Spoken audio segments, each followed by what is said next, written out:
बंदी छोड़ सतगुरु रामपाल जी परमेश्वर जी की जय हो। सत्साई भाई और बहनों, बहुत बड़ी दया, बहुत बड़ी मेहर पूज्य गुरुदेव भगवान की, सतगुरु रामपाल जी परमेश्वर जी की, जिनके शुभ आशीर्वाद से, विशेष आशीर्वाद से आप और हम सभी सत्सेवक भाई बहन साध संगति से जुड़कर अपनी आत्मा के कल्याण हेतु भक्ति मार्ग पर हर प्रकार से मर्यादाओं में रहते हुए, हर प्रकार से संघर्ष करते हुए अपनी आत्मा के कल्याण हेतु निरंतर आगे की ओर ही बढ़ रहे हैं। भाई और बहनों, इस कलयुग की पिछली पीढ़ी में पूज्य गुरुदेव भगवान की उन चंद आत्माओं पर विशेष रजा है, कृपा है, मेहर है, जिन आत्माओं को गुरुदेव ने सन 2014 बरवाला कांड के बाद से चुन चुनकर साध संगतियों में जोड़ दिया है। और जैसा भगत गुरुदेव भगवान हमें बनाना चाहते हैं, वैसा भगत बनने की प्रक्रिया में हम भाई बहन भी जी जान से दिन रात आगे बढ़ रहे हैं। क्योंकि अब की बार हमने पूज्य गुरुदेव भगवान को निराश नहीं करना है, नाराज नहीं करना है, जैसा कि हम युगों युगों से करते आए हैं। जब जब ये कबीर भगवान सतलोक से चलकर सशरीर गति करके अपनी अच्छी आत्माओं से मिलने के लिए, उन्हें भक्ति से संबंधित जानकारी देने के लिए सतलोक से आते हैं, धरती पर गुरु रूप में प्रकट होते हैं, तब तब हम आत्माएं काल प्रेरणा से, नादानी से, कमजोर संस्कारों के चलते गुरु रूप में आए हुए इस कबीर भगवान को हम केवल अपना गुरु ही मान लेते हैं, एक संत मान लेते हैं, इन्हें परमेश्वर के रूप में स्वीकार नहीं करते। और यही हमारी आज से पहले जितनी बार भी हम इस कबीर परमेश्वर सतगुरु रामपाल जी की शरण में आए हैं, सबसे बड़ी कमजोरी रही है। तो इस कमजोरी को भाई और बहनों अब की बार गुरुदेव भगवान भी नहीं रखना चाहते, और आप और हम आत्माओं ने भी जी जान लगाकर कोशिश करनी है कि अब की बार 84 से पार। तो भाई और बहनों, पूज्य गुरुदेव भगवान के आशीर्वाद से हम आगे बढ़ते हैं। उससे पहले गुरुदेव भगवान का जयकारा लगाएंगे, गुरुदेव भगवान से आशीर्वाद प्राप्त करेंगे।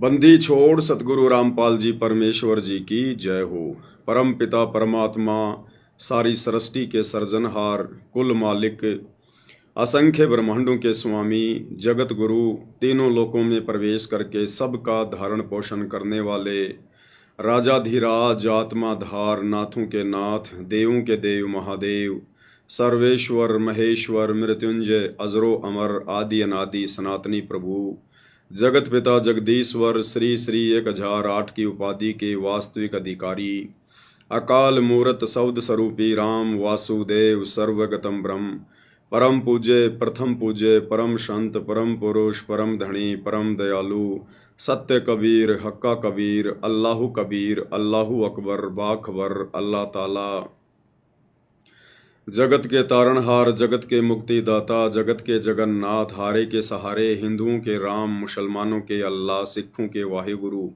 ईसाइयों के मसीह, दया के सागर दया निधि, करुणा के सागर करुणा निधि, स्वयंभू परिभू, संकट मोचन, कष्ट हरण, मंगल करण, दुख भंजन, अविगत कबीर, निर्विकार निर्विषम परमात्मा, अलय अलेख सतगुरु, आदि अनादि सतगुरु, असली मर्यादा पुरुषोत्तम, असली राम, असली कृष्ण, असली घनश्याम, असली मुरारी, राजाओं के राजा, महाराजाओं के महाराजा, शहंशाहों के शहंशाह, सम्राटों के सम्राट, भगवानों के भगवान, अल्लाहों के अल्लाह, प्रभुओं के प्रभु, मसीहाओं के मसीह, सच्चे वाहिगुरु, बाबाओं के बाबा, पीरों के पीर, सेठों के सेठ, जगत सेठ, सावड़सा सेठ, सर्वगुण संपन्न, अनंत कोटि कलाओं के स्वामी, अनंत कोटि ब्रह्मांडों के नायक, योगियों में महायोगी, ध्यानियों में महाध्यानी, सिद्धों में परम सिद्ध, ज्ञानियों में तत्व ज्ञानी, ब्रह्म ज्ञानी, महाज्ञानी, परम ज्ञानी, सर्वश्रेष्ठ ज्ञानी, विज्ञानी, युवा कबीर, समर्थ कबीर, असमवात, अमित ओजा, सच्चे रहनुमा, करीम अल्लाह, सुभान अल्लाह, दुनिया के अंतिम पैगंबर, 8 सितंबर 1951 से गांव धनाना, जिला सोनीपत, हरियाणा, भारतवर्ष की पावन भूमि पे प्रकट रियल कल्कि भगवान श्री नारायण साकार हरि, श्री बाबा साहेब, नूर अनंत परमात्मा, सच्चे दरवेश, सच्चे बाखबर, संत शिरोमणि सतगुरु रामपाल जी परमेश्वर जी के चरण कमल में साध संगति से जुड़े हुए देश विदेश से आप और हम सभी सत्सेवक भाई बहनों का अनंत कोटि दंडवत प्रणाम। तो भाई और बहनों, पूज्य गुरुदेव भगवान की ये असीम रजा, असीम दया, मेहर इसी प्रकार से आप और हम सभी भगत भाई बहनों पर बनी रहे और हमें अंत तक, हमारा शरीर छूटने तक जो सद्बुद्धि गुरुदेव भगवान ने हमें वर्तमान में दी हुई है, गुरु रूप में आए हुए उस परमेश्वर ने अपनी पहचान करवाई है, ये सद्बुद्धि हमें अंतिम समय तक मिलती रहे। और भाई और बहनों, वही बात है जैसे गुरुदेव भगवान जब सत्संग करते हैं, सृष्टि रचना बताते हैं, यथार्थता समझाते हैं, तो कुछ एक भाई बहन कहा करते थे कि भाई संत रामपाल जी के पास तो ले दे के वही चार बात हैं, गधा बनेगा कुत्ता बनेगा, गधा बनेगा कुत्ता बनेगा, 84 में जाएगा। तो लोग कहते थे कि संत रामपाल जी के पास तो ले दे के वही चार बात है। अब भाई वो क्या बताएं अब इससे ज़्यादा गुरुदेव भगवान क्या समझाएंगे। हमारी बुद्धि में जितना ज्ञान समाएगा, हम जितना ज्ञान ग्रहण करने योग्य हैं, परमेश्वर उतना ही तो बताएंगे। अरे एक मेमोरी कार्ड आता है, मेमोरी कार्ड 2 MB का, 4 MB का, 4 GB का, 8 GB का। तो 4 MB के मेमोरी कार्ड में जितना स्पेस है, जितना स्टोरेज है, उसके अंदर उतना ही तो मटेरियल डाला जा सकता है। अगर इससे ज़्यादा मटेरियल डालोगे तो उसमें समाएगा नहीं, वो स्वीकार ही नहीं करेगा, एक्सेप्ट ही नहीं करेगा। तो इसी प्रकार भाई और बहनों, सतगुरु रामपाल जी परमेश्वर जी का ये तत्व ज्ञान, ये मूल ज्ञान, सार ज्ञान, ये अरबों खरबों जीबी का है, अरबों खरबों जीबी का। और आप और हम 2 कोटि के जीव, भले यहाँ कोई राष्ट्रपति है, चाहे बहुत बड़ा कोई वैज्ञानिक है, ले दे के 2-4 MB उसके दिमाग की, बस इतनी है औकात है। अब उस परमेश्वर के अरबों खरबों जीबी का वो ज्ञान अब 2-4 के मेमोरी कार्ड में कहाँ डलेगा। इसलिए परमात्मा केवल हमारे मतलब की बातें ही हमारे दिमाग में डालते हैं। और हमारे मतलब की बात यही है कि हम इस गंदे लोक 21 ब्रह्मांड की गंदी व्यवस्था से भली भांति परिचित हो जाएं, इस जन्म मरण के चक्कर से परिचित हो जाएं, तपतशिला का कष्ट, 84 लाख योनियों का कष्ट और नरक का कष्ट, इससे हम परिचित हो जाएं। और मनुष्य जन्म क्यों मिला है, हमारा निज घर कहाँ है, हम क्यों इस काल के जाल में फंसकर यहाँ पर असहनीय कष्ट उठा रहे हैं, और अब हमने करना क्या है। अब ले दे के यही तो परमेश्वर 4 बातें बताएंगे जो हमारे मतलब की हैं। अब बेमतलब की बातें तो परमात्मा करता नहीं है, क्योंकि बेमतलब की बातें तो बेमतलब के इंसान करते हैं। तो इसी प्रकार भाई और बहनों, ये जो साध संगतियां हैं गुरुदेव के आशीर्वाद से चल रही हैं, इनमें भी ले दे के मतलब की 4 चीजें ही बताई जाएंगी, 4 चीजें ही। कुछ एक भगत भाई बहन जो अभी काल प्रेरित हैं, पूरी तरह से उनके हृदय में गुरुदेव का तत्व ज्ञान समाया नहीं है, नीर खीर का निवेरा करने के योग्य अभी बने नहीं हैं। और जब वो साध संगति की वीडियो देखते हैं, सुनते हैं, तो मतलब की चीज़ें तो उनके दिमाग के ऊपर से निकल जाती हैं। फिर वो कहते हैं कि ये पवन दास तो बस 4 ही बात करता है, मैनेजमेंट ने ये कर दिया, मैनेजमेंट ने वो कर दिया, साध संगति में ये होता है, साध संगति में वो होता है। अरे और क्या, फिर जखड़ी गाएं भाई, और क्या गाएं, जखड़ी गाएं क्या।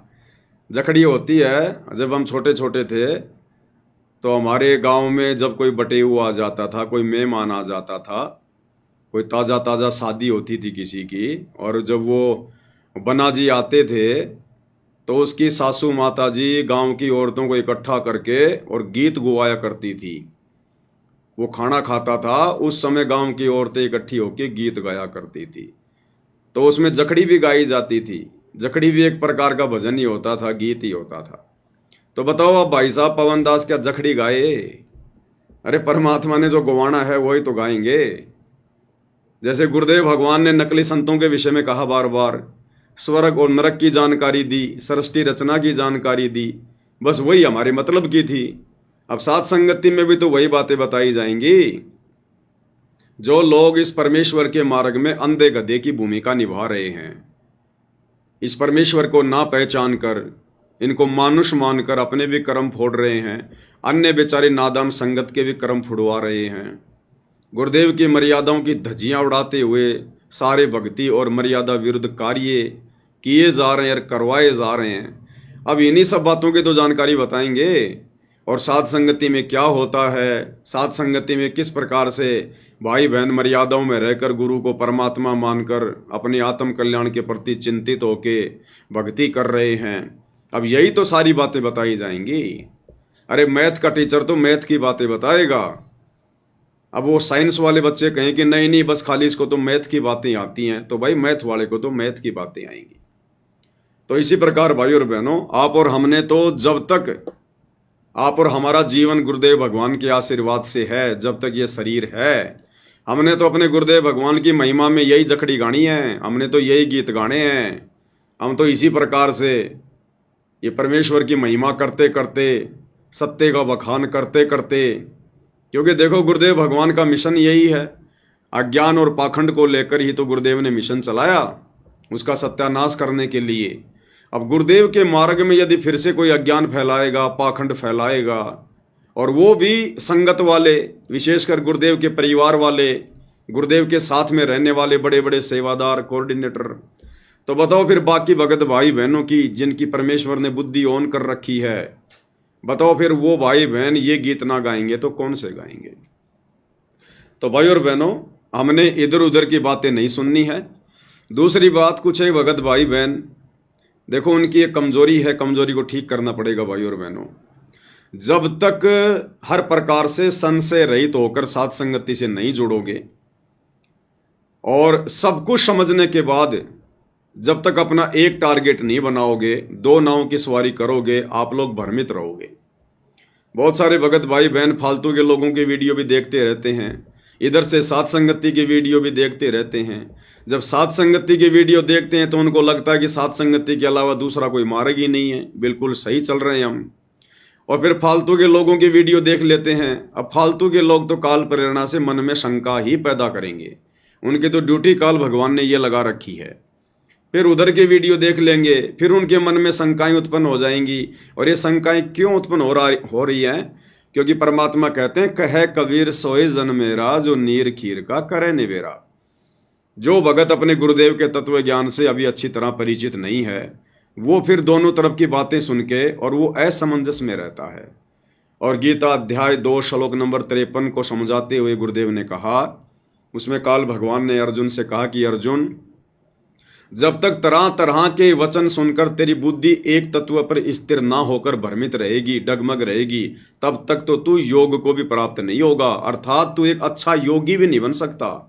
योगी यानी भगत।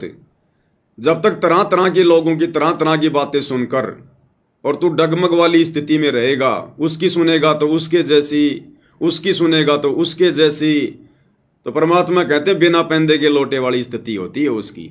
वो फिर निसंशय होकर भक्ति मार्ग पर आगे नहीं बढ़ सकता।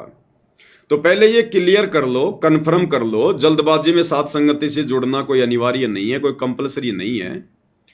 पहले हर प्रकार से बाकी हर जगह धक्के खा लो, फिर लो, घूम लो, लोगों से ज्ञान ले लो, जो बेमतलब की बकवादे हैं पहले वो सुन लो ढंग से। और जब तुम्हें लगे कि उनके पास में कुछ भी नहीं है, फालतू की बकवाद है, राग द्वेष ईर्ष्या में सड़ रहे हैं और सिकंदर लोधी की तरह उनको जलन का भयंकर रोग लगा हुआ है, जो साथ संगतियों से ईर्ष्या करते हैं, तो पहले भाई उनकी पूरी जानकारी ले लो, पहले उनका ज्ञान ले लो, उसके बाद में फिर साथ संगति में आओ। और यहाँ आने के बाद में फिर ड्यूअल मोड में मत चलो, फिर दो नाव की सवारी नहीं चलेगी, फिर नहीं तो दुर्गति होगी फिर आपकी। क्योंकि यहाँ तो ले दे के सतगुरु की महिमा है, गुरुदेव के सत्संगों के आधार से बातें की जाती हैं। अब वो बातें आप लोगों की नहीं समझ में आ रही है तो आप लोगों के कमजोर संस्कार हैं भाई, ये आपकी अपनी बुद्धि का विषय है, इसमें हम कुछ नहीं कर सकते। तो भाई और बहनों, आप और हम सत्सेवकों का जो परमेश्वर ने दया करी है, अपनी महिमा का इस कलयुग की बिचली पीढ़ी में हमें मौका फरमा रहे हैं। आप और हमने तो इसी प्रकार से अपने गुरुदेव भगवान को शीश पर रखकर, उनको प्रथम रखकर और इसी प्रकार उनकी महिमा करते हुए निरंतर आगे की ओर बढ़ना है।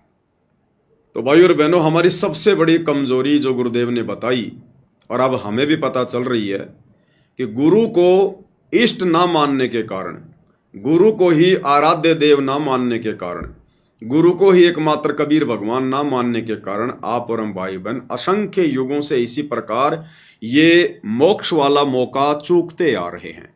लेकिन अब की बार नहीं चूकना है, हमने सिर धड़की बाजी लगा देनी है।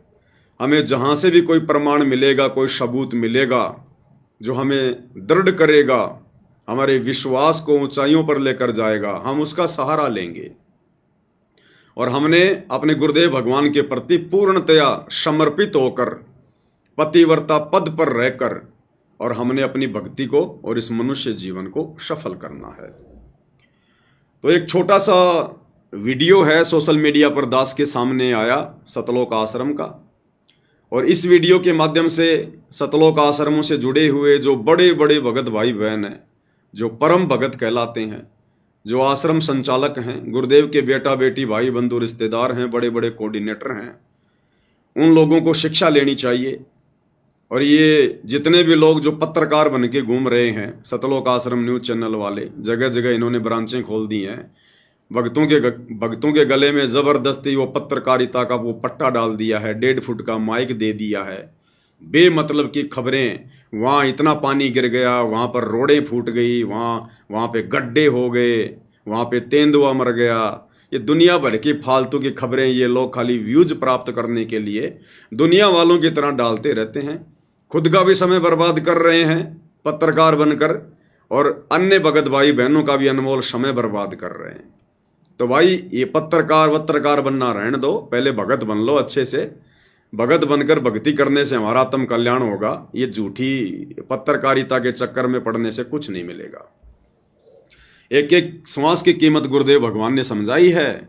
कहता हूं कहीं जात हूं, कहूं बजाकर ढोल, और श्वास जो खाली जात है ये 3 लोक का मोल।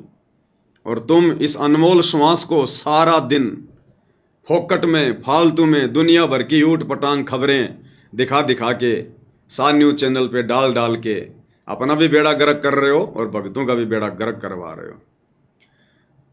तो ये सतलोक आश्रम का एक छोटा सा वीडियो है, एक छोटा सा भगत जी है।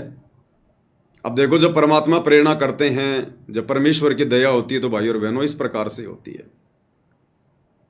ये छोटा सा बच्चा एक बहुत बड़ा संदेश दे रहा है, बहुत बड़ा संदेश।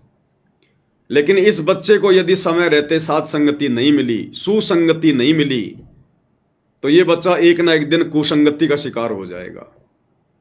इन सतलोक आश्रम वालों की भेंट चढ़ जाएगा ये, और इसके भी मन में फिर वो दाढ़ी मूछ वाली फोटो ही कबीर भगवान के रूप में समा जाएगी। क्योंकि आश्रम में जाएगा तो भी वही देखेगा, घर पर रहेगा तो इसके माता पिता ने भी वही दाढ़ी मूछ वाली फोटो घर पे दरबार में लगा रखी होगी, इसके गले में लॉकेट में भी वही टांग रखी होगी। तो ये आत्मा बिगड़ जाएगी बेचारी साथ संगति के अभाव में। लेकिन फिलहाल इसके विचार बहुत अच्छे हैं। ये परमात्मा के ये पिछले जन्मों की हंस आत्मा है। और ये क्या संदेशा दे रहा है, जो इसका इंटरव्यू ले रहा है, एक बहन इसका इंटरव्यू ले रही है। अब कम से कम उसकी 18, 20, 25 साल की तो उम्र होगी उसकी आवाज़ के हिसाब से। अब अगर पत्रकार बनाया गया है तो 18 साल से कम लड़की को तो नहीं बनाया जाता, 18 साल से ऊपर की कोई बनाया जाता है तो 20 से 25 साल की ये लड़की होगी।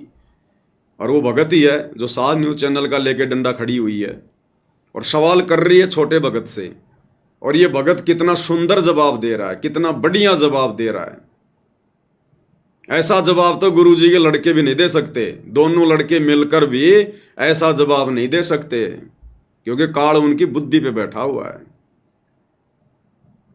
ये लड़की पूछ रही है आपके गुरुजी का क्या नाम है, तो भगत जी कह रहे हैं कि संत रामपाल जी महाराज।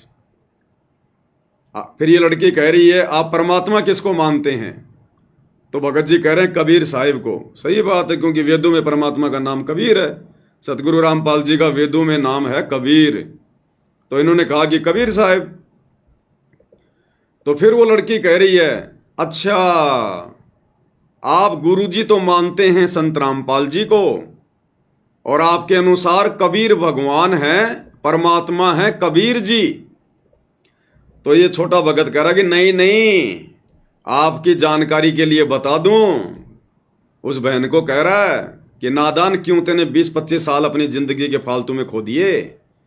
कह रहा है आपकी जानकारी के लिए बता दूं, संत रामपाल जी महाराज ही कबीर भगवान हैं।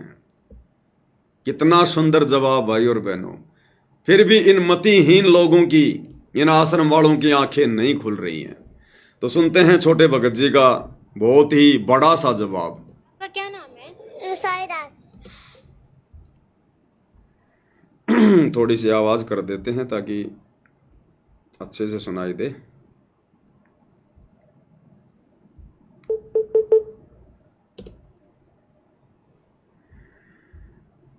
आपका क्या नाम है? साईदास। आपके गुरुजी का क्या नाम है? संत रामपाल जी महाराज। आप किसको भगवान मानते हो? कबीर साहब। कबीर साहब को क्यों भगवान बता रहे हो? ये तो मैं तुम्हारा कबीर साहब भगवान है। तो आपके कहने का मतलब ये हुआ कि गुरु आपके संत रामपाल जी महाराज हैं और जो परमेश्वर हैं वो कबीर साहब जी हैं? नहीं, आपकी जानकारी के लिए बता दूं है कि संत रामपाल जी महाराज जी कई भगवान है। धन्यवाद। बताओ कितना जबरदस्त जवाब दिया है छोटे से भगत जी ने। और वो 25 साल की होकर भी उसके दिमाग में ये बात नहीं घुस रही है। कुसंगति का शिकार है और दुनिया के लिए समाचार डालते हैं रोजाना, पत्रकार बन के बैठी हुई है। कितना प्यारा जवाब दे रहा है। उल्टा सवाल कर रही है कि आपके अनुसार, आपके कहने का मतलब है कि संत रामपाल जी तो आपके गुरु जी हैं और परमात्मा कबीर साहिब हैं। तो भगत जी कह रहे हैं नहीं नहीं, आपकी जानकारी के लिए बता दूं कि नादान तूने क्या समझा, 25 साल हो गई तेरे को डले ढोए तूने फालतू में, इन आश्रमों में खा खा के लड्डू जलेबी बन गई तू पत्रकार। सतगुरु रामपाल जी खुद ही कबीर भगवान हैं, खुद ही कबीर भगवान। अब भाई और बहनों, ऐसी आत्माएं मोक्ष प्राप्त करेंगी। ये है वो परमात्मा की विशेष आत्माएं, मिन्नी सतलोक से आई हुई आत्माएं। लेकिन काल ने इन सबको वर्तमान में लपेटे में ले रखा इनके माता पिता के माध्यम से। अगर इस आत्मा को समय रहते साथ संगति नहीं मिली तो ये भी उनके जैसे ही हो जाएगी, उनके जैसे ही। क्योंकि गुरुदेव ने कबीर सागर के सरलार्थ में साफ साफ लिखा हुआ है कर्म बोध के अंदर, ये परमात्मा की भक्ति मिलना तो जीव के संस्कार हैं। मान लीजिए आपको सच्चे गुरु की भक्ति मिल गई, सच्चे परमात्मा की भक्ति मिल गई, उसके बाद में सुसंगति और कुसंगति का बहुत बड़ा रोल है, बहुत बड़ा रोल। सच्चे गुरु की शरण भी मिल गई और यदि साथ संगति नहीं मिली, सुसंगति नहीं मिली, तो भी आप आत्म कल्याण नहीं करवा पाएंगे। तो फिलहाल इस परमेश्वर की हंस आत्मा को इन सतलोक आश्रम वालों की कुसंगति प्राप्त है। और अगर समय रहते भाई और बहनों इस आत्मा को साथ संगति नहीं मिली तो ये भी धीरे धीरे लड्डू जलेबी बर्फी के चक्कर में उधर ही बह जाएगा भावनाओं में। लेकिन अभी तो बहुत छोटी आत्मा है, परमात्मा आ लेंगे तब तक तो अपनी आत्माओं को संभालने के लिए इनके जाल में ज्यादा नहीं फंसने देंगे परमेश्वर। तो कितना सुंदर जवाब, कितना अच्छा जवाब एक बार फिर से सुनते हैं भाई और बहनों। आप पर हमारा विश्वास दृढ़ होगा। और ये इस प्रकार के इंटरव्यू भाई और बहनों परमात्मा प्रेरणा करके दिलवाते हैं गुरुदेव भगवान। उन आश्रम वालों की तो फिर भी आंखें नहीं खुलेंगी, उसने तो करके धन्यवाद चलती बनी। और एक छोटा सा संदेशा परमात्मा ने आप और हमारे तक पहुंचा दिया कि हम साथ संगति वाले भाई बहन जिस रास्ते पर चल रहे हैं यही परमेश्वर का असली रास्ता है। यानी गुरु को परमात्मा माने बिना तो भक्ति शुरू भी नहीं होती है, शुरू भी। भले आप अपने अंदर चाहे सार नाम लेकर, सार शब्द लेकर कितने बड़े भगत बने फिरो, गुरु को परमात्मा माने बिना तो भक्ति शुरू भी नहीं होती है। आपका क्या नाम है? साईदास। आपके गुरुजी का क्या नाम है? संत रामपाल जी महाराज। आप किसको भगवान मानते हो? कबीर साहब। कबीर साहब को क्यों भगवान बता रहे हो? ये तो मैं तुम्हारा कबीर साहब भगवान है। इन्होंने दाढ़ी मूछ वाली फोटो को नहीं कहा कबीर साहब, उसने सवाल क्या किया कि आप परमात्मा किसको मानते हो? तो कबीर साहब। फिर कह रही है कबीर साहिब को क्यों मानते हो परमात्मा? तो बहुत अच्छा जवाब दिया कि वेदों में प्रमाण है और कबीर साहिब भगवान है। अब वेदों में तो नाम कबीर है, फोटो थोड़ी लगी हुई है वेदों में दाढ़ी मूछ वाली। तो अच्छा जवाब दिया कि हमारे गुरुजी सतगुरु रामपाल जी का ही नाम, वैदिक नाम उनका कबीर है। और आगे तो फिर पसीने ला दिए उस बहन के। बताओ, ये 5-6 साल का बच्चा परमात्मा की आत्मा और उस 25 साल की काल प्रेरित आत्मा को समझा रहा है कि नहीं, आपकी जानकारी के लिए बता दूं, संत रामपाल जी महाराज ही कबीर भगवान है। तो आपके कहने का मतलब ये हुआ कि गुरु आपके संत रामपाल जी महाराज हैं और जो परमेश्वर हैं वो कबीर साहब जी हैं? नहीं, आपकी जानकारी के लिए बता दूं है कि संत रामपाल जी महाराज जी कई भगवान है। धन्यवाद। संत रामपाल जी महाराज जी ही कबीर भगवान हैं। यही थे, यही हैं और यही रहेंगे। सतगुरु आदि अनादि है, यानी सतगुरु सबसे पहले था जब कोई नहीं था, और सतगुरु सबसे लास्ट तक रहेगा जब कोई नहीं रहेगा। सतगुरु आदि अनादि है और सतगुरु मध्य है मूल। मध्य यानी बीच बीच में भी परमात्मा ही आता है, स्वयं सतगुरु ही आता है। मध्य है मूल, और मूल यानी भक्ति की मूल, भक्ति की जड़ भी सतगुरु ही है। सतगुरु आदि अनादि है, सतगुरु मध्य है मूल, और सतगुरु को सिजदा करूं एक पलक नहीं भूल। सतगुरु को ही दंडवत करूं और एक पलक भी उनके अलावा, उनकी भक्ति के अलावा अपने ध्यान को ना भरमाऊं, ना भटकाऊं। बताओ फिर किसी और के लिए जगह कहां बच गई? तो भाई और बहनों, सतगुरु के इर्द गिर्द, सतगुरु के चरणों में पड़े रहने से ही हमारा मोक्ष संभव है। अन्यथा ये कागज के टुकड़े, ये बनावटी फोटो, और आजकल तो एआई से ना जाने सतगुरु रामपाल जी की ऐसी भुंडी भुंडी फोटो बनाई जा रही है, भुंडी भुंडी फोटो, ऐसे बेकार और लगते हैं। और खुली छूट मिल गई इनको, क्योंकि आश्रमों में ये गुरुजी के कार्टून बना बना के वीडियो चलाते हैं। अब जो बाकी लड़के हैं, लड़कियां हैं, जिनके हाथों में मोबाइल हैं, वो क्या सीखेंगे? तो इसी प्रकार से कार्टून बना बना के डाले जा रहे हैं, नकली फोटोएं बना बना के सोशल मीडिया पर डाली जा रही हैं सतगुरु रामपाल जी की। अरे नालायको, अभी तो सतगुरु रामपाल जी ओरिजिनल रूप में धरती पर प्रकट हैं। अरे ये नकली फोटोएं, एआई से फोटोएं उस समय बनेंगी जब इनके धरती से जाने के बाद, हजारों साल बाद, जब इनकी ओरिजिनल फोटोएं भी समाप्त हो जाएंगी, तब लोग इस प्रकार की फोटोएं बनाया करते हैं। जैसे आजकल कोई झांसी की रानी की फोटोएं बना रहा है, कोई भगत सिंह की फोटोएं बना रहा है और कहता देखो ये है भगत सिंह की ओरिजिनल फोटो, बड़ी मुश्किल से मिली है। तो अभी तो नालायको गुरु धरती पर है, अभी उनका कार्टून मत बनाओ। और डाल रहे हैं सोशल मीडिया पर बना बना के नकली फोटो। अरे उस नकली फोटो को देखने से हमारे पाप कर्म नाश होंगे क्या? सतगुरु की ओरिजिनल फोटो से ही, उसके दर्शन से ही पाप कर्म नाश होंगे, एआई वाली से नहीं होंगे। ये काल की सूक्ष्म चाल है, ये षड्यंत्र है काल का, विज्ञान का दुरुपयोग कर रहा है एआई का। अब लेकिन तुम लोग कैसे समझोगे इन बातों को? तुम्हारे सिर पे तो खुद काल बैठा है, वही तो सारे उल्टे काम करवा रहा है। तो कितना सुंदर जवाब दिया। और भाई और बहनों, गुरुदेव भगवान भी हमें यही समझाते हैं, हमें यही बताते हैं परमात्मा, और उनका एकमात्र ये प्रयास रहा है कि ये आत्माएं जितना हो सके कम समय में और गुरु को इष्ट मानकर, परमेश्वर मानकर अपनी भक्ति शुरू कर दें। और क्या कह रहे हैं गुरुदेव भगवान इस शॉर्ट वीडियो में कि पुण्यात्माओं, न्यू सोच लो, इस दास के स्थान पर कबीर भगवान आ गए।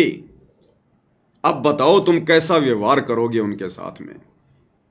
यानी हमें यह पता लग जाए कि सतगुरु रामपाल जी की जगह कबीर भगवान आए हुए हैं तो खुद ही कबीर भगवान, लेकिन गुरुदेव भगवान स्पष्ट रूप से ना कहकर अपने आप को छुपा कर अपने विधान अनुसार और संकेतों की भाषा में हमें समझाना चाहते हैं कि अगर तुम्हें यह कन्फर्म हो जाए कि संत रामपाल जी के रूप में कबीर जी धरती पर हैं, प्रकट हैं,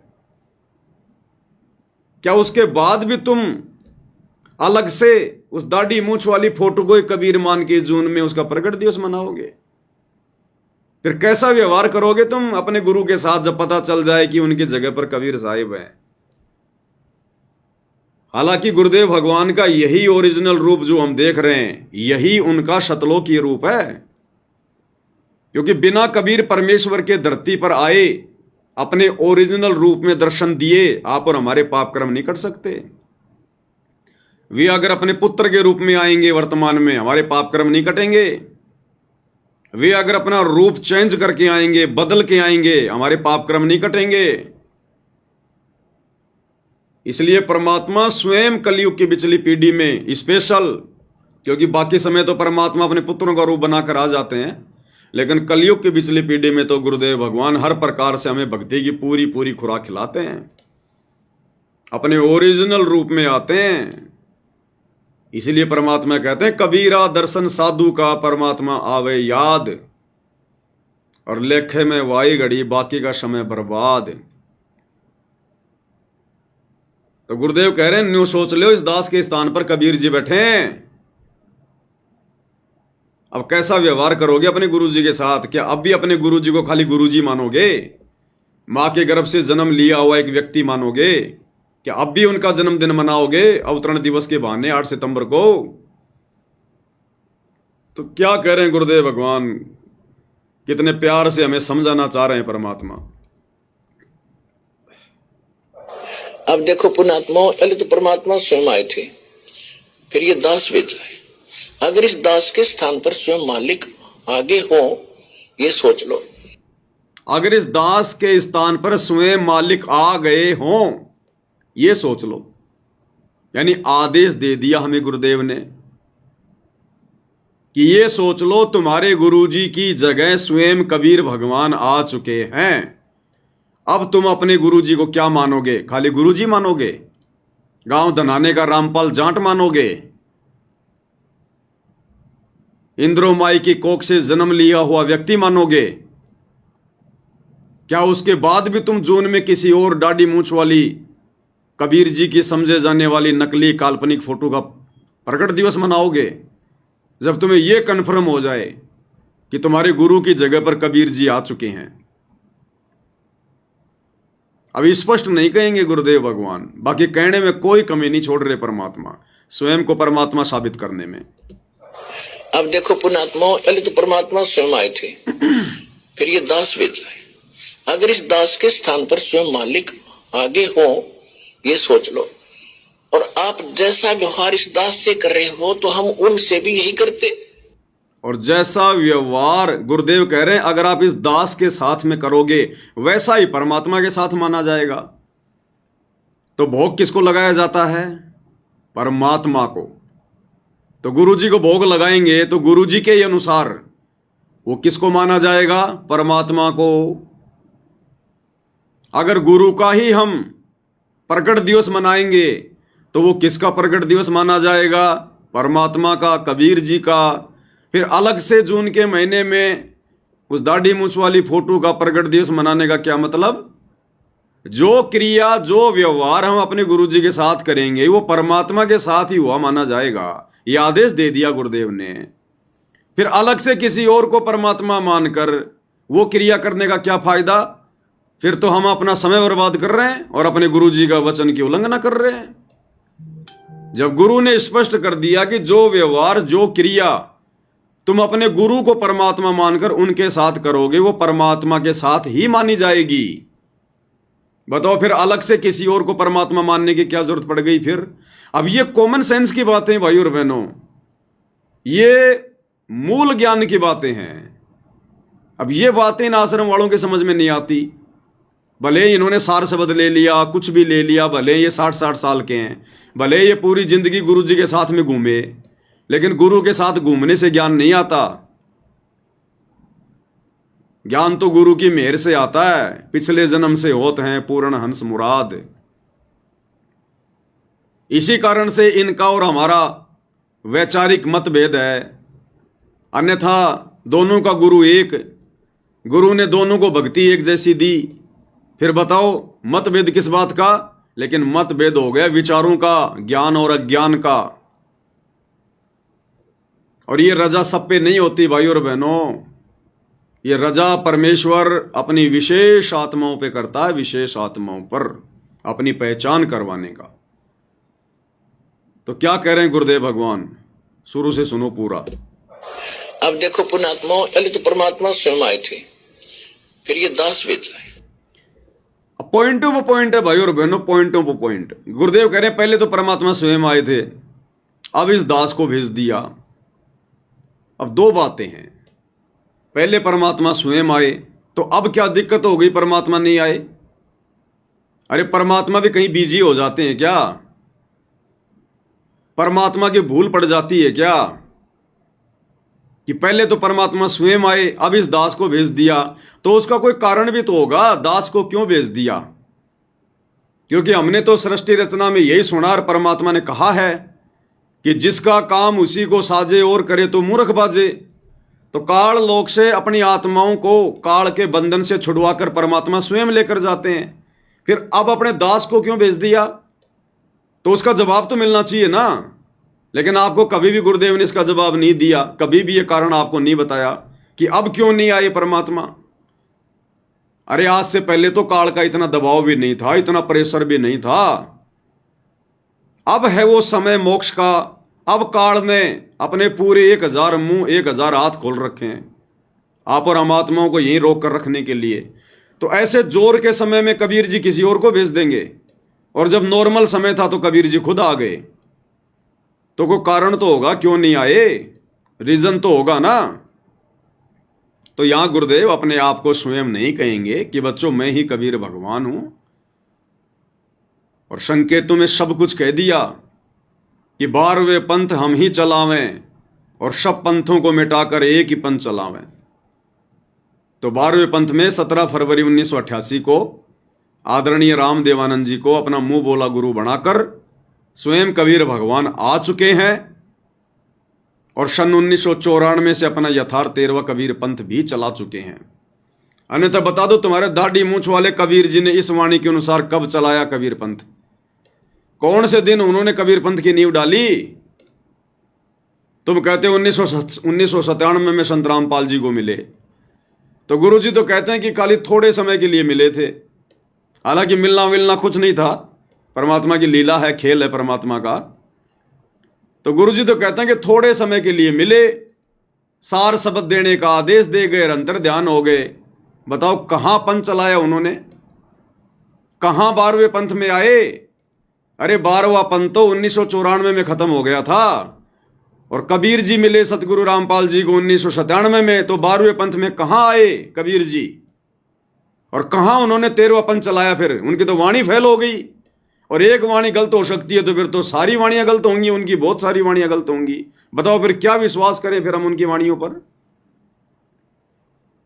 तो भाई और बहनों, ना तो परमात्मा गलत हो सकता, ना परमात्मा की हमारी वाणियां गलत हो सकती। गलत हम हैं जो समझ नहीं रहे अपने गुरु जी के संकेतों को, सत्संगों को। तो 17 फरवरी 1988 को ही कबीर भगवान 12वें पंथ में आदरणीय राम देवानंद जी को मुंह बोला गुरु बना के प्रकट हो चुके हैं, आ चुके हैं। और 8 सितंबर 1951 को सह शरीर सतलोक से चलकर धरती पर प्रकट हुए, आप और हमारी चरम दृष्टि को धोखा देते हुए।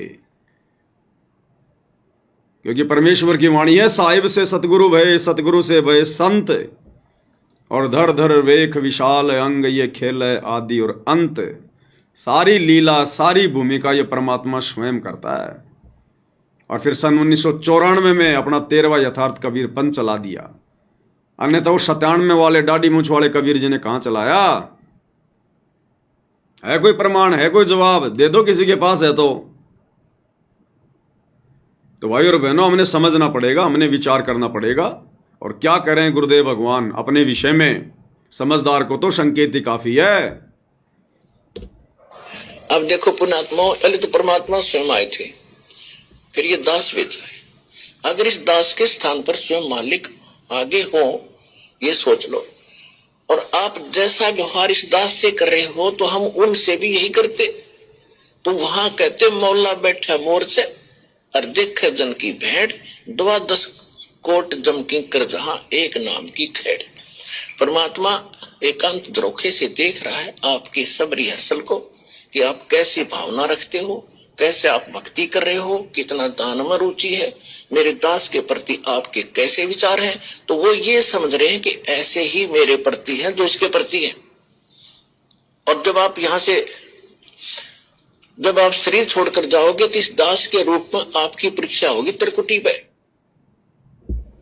तो भाई जिस दाढ़ी मूंछ वाली कबीर जी की नकली फोटो को आप आश्रम वाले भाई बहन कबीर भगवान मानकर पूज रहे हैं, अब गुरुदेव के इस प्रवचन अनुसार तो तुम्हारा वो दाढ़ी मूंछ वाला कबीर भगवान भी यही कह रहा है कि मम संत मुझे जान मेरा ही स्वरूपम, कि जैसे विचार जैसे भाव तुम्हारे मेरे दास में होंगे वैसे ही मेरे प्रति माने जाएंगे। तो जब तुम भगत भाई बहन जून के महीने में वो दाढ़ी मूंछ वाली कबीर जी की फोटो को कबीर मान के उसका प्रगट दिवस मनाते हो, भोग लगाते हो ना, वो भी बड़ा नाराज होता है।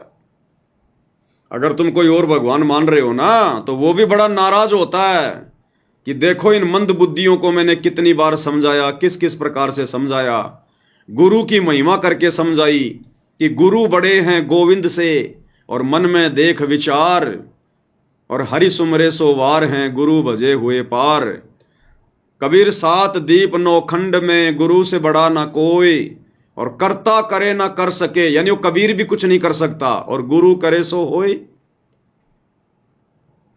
तो तुम्हारे अनुसार यदि कोई और दाढ़ी मूंछ वाला कबीर सतलोक में बैठा है तो तुम्हारी इन भक्ति इन क्रियाओं से, यानी गुरु को छोड़कर जो तुम दाढ़ी मूंछ वाले फोटो को कबीर भगवान मान बैठे हो, तुम्हारा वो कबीर भगवान भी तुमसे बेहद नाराज है, बेहद नाराज। तो अंत में अगर मुक्ति प्राप्त करनी है तो गुरु को परमेश्वर के रूप में हृदय से स्वीकार करना पड़ेगा। और यही बात 650 साल पहले जब सतगुरु रामपाल जी परमेश्वर कबीर नाम से बनारस के काशी में आए थे, लहर तरा तालाब पर शिशु रूप में प्रकट हुए, 120 वर्ष तक परमेश्वर ने लीला की।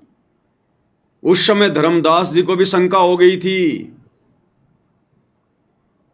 धर्मदास जी को परमात्मा ने बताया कि आगे चल के तो बहुत खराब समय आएगा, घोर कलयुग आएगा, और उस समय मैं अपनी आत्माओं को पार करूंगा, सतलोक लेकर जाऊंगा, तेरे वंशजों को भी पार करूंगा धर्मदास। तो धर्मदास के मन में शंका उत्पन्न हो गई कि हे परमात्मा, अब वर्तमान में ही कितना घोर कलयुग है और मुझ नीच को समझाने में आपको कितना प्रयास करना पड़ा, और आप कह रहे हो 650 साल आगे तो बहुत घोर जो है वो कलयुग आ जाएगा। तो उस समय आप कैसे पार करोगे जब आज ही आपकी कोई बात नहीं मान रहा। तो परमात्मा ने कहा कि तेरे ताई साची बता दूं, उस समय मैं खुद ही चल कर जाऊंगा। क्योंकि धर्मदास को शंका हो गई थी कि आपका दास कैसे पार करेगा किसी को। आप कह रहे हो मैं अपना दास भेजूंगा, अपनी आत्मा भेजूंगा, तो आज आपकी बात नहीं सुन रहे, और उस समय तो घोर समय होगा, आपके दास की कौन सुनेगा। तो कबीर जी ने कहा कि धर्मदास मैं तेरे से सच्ची बात बता देता हूं, उस समय मैं खुद ही जाऊंगा। और फिर परमात्मा करेंगे काल के आगे परमात्मा ने थोड़ा सा भेद रखा था कि मेरा दास जाएगा, क्योंकि काल नहीं समझ सकता था ये बात है, क्योंकि वो तो उस समय जोगजीत रूप में अपना भाई मान रहा था उनको। तो काल के आगे परमात्मा ने थोड़ा भेद रखा, छुपाया कि मेरा दास जाएगा कलयुग की पिछली पीढ़ी में, और धर्मदास को परमात्मा ने क्लियर कर दिया कि मैं खुद ही जाऊंगा। 12वें पंथ हम ही चलावें, सब पंथों को मिटाकर एक पंथ चलावें। तो क्या कुछ कहा भगवान ने, सुनिए उन्हीं की जुबानी। तो परमात्मा ने कहा था कि चौथा युग जब कलयुग आवेगा तब हम अपना एक दास भेजेंगे। तब हम अपना एक दास भेजेंगे, धर्मदास जी से कहा परमात्मा ने। अब ये बात सुन के धर्मदास को शंका होगी कि भगवान आज ही कोई आपकी बात नहीं मान रहा, और कलयुग की पिछली पीढ़ी में तो और भी घोर समय आ जाएगा, बेकार समय आ जाएगा, और आप कह रहे हो हम अपना दास भेजेंगे, तो आपकी दास की बात कौन मानेगा। चिंतित हो गया कि मेरे वंशज तो पार नहीं हो पाएंगे परमात्मा आपके दास से। फिर परमात्मा ने सच्चाई बताई कि हम खुद ही जाएंगे। अब वहां काल के सामने परमात्मा ने कहा कि हम अपना दास भेजेंगे।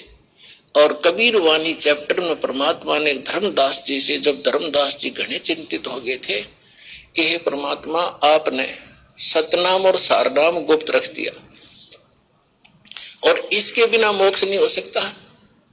आपने मुझ किंकर के ऊपर दया करी दास पे, और 42 वंश भी पीढ़ी बख्श दी, मेरी वंश चलेगा। तो हे परमात्मा, सारनाम और सतनाम बिना पार नहीं हो सकते, तो मेरे बच्चे कैसे पार होंगे। ऐसे कलेजा पकड़ कर बैठ गया। परमात्मा ने सोचा भाई ये घना दुखी हो गया। तो परमेश्वर ने कहा कि सुन ले, काल ने क्या कहा था, 12 पंथ करूं मैं साजा, नाम तुम्हारा ले करूं आवाजा। 12 पंथ नाम जो लेगी, हमरे मुख में आन समोही। जाओ जोग जीत संसारा, जीवन माने कहा तुम्हारा। जीव तुम्हारा कहा न माने, हमारी ओढ़ हो बाद बखान।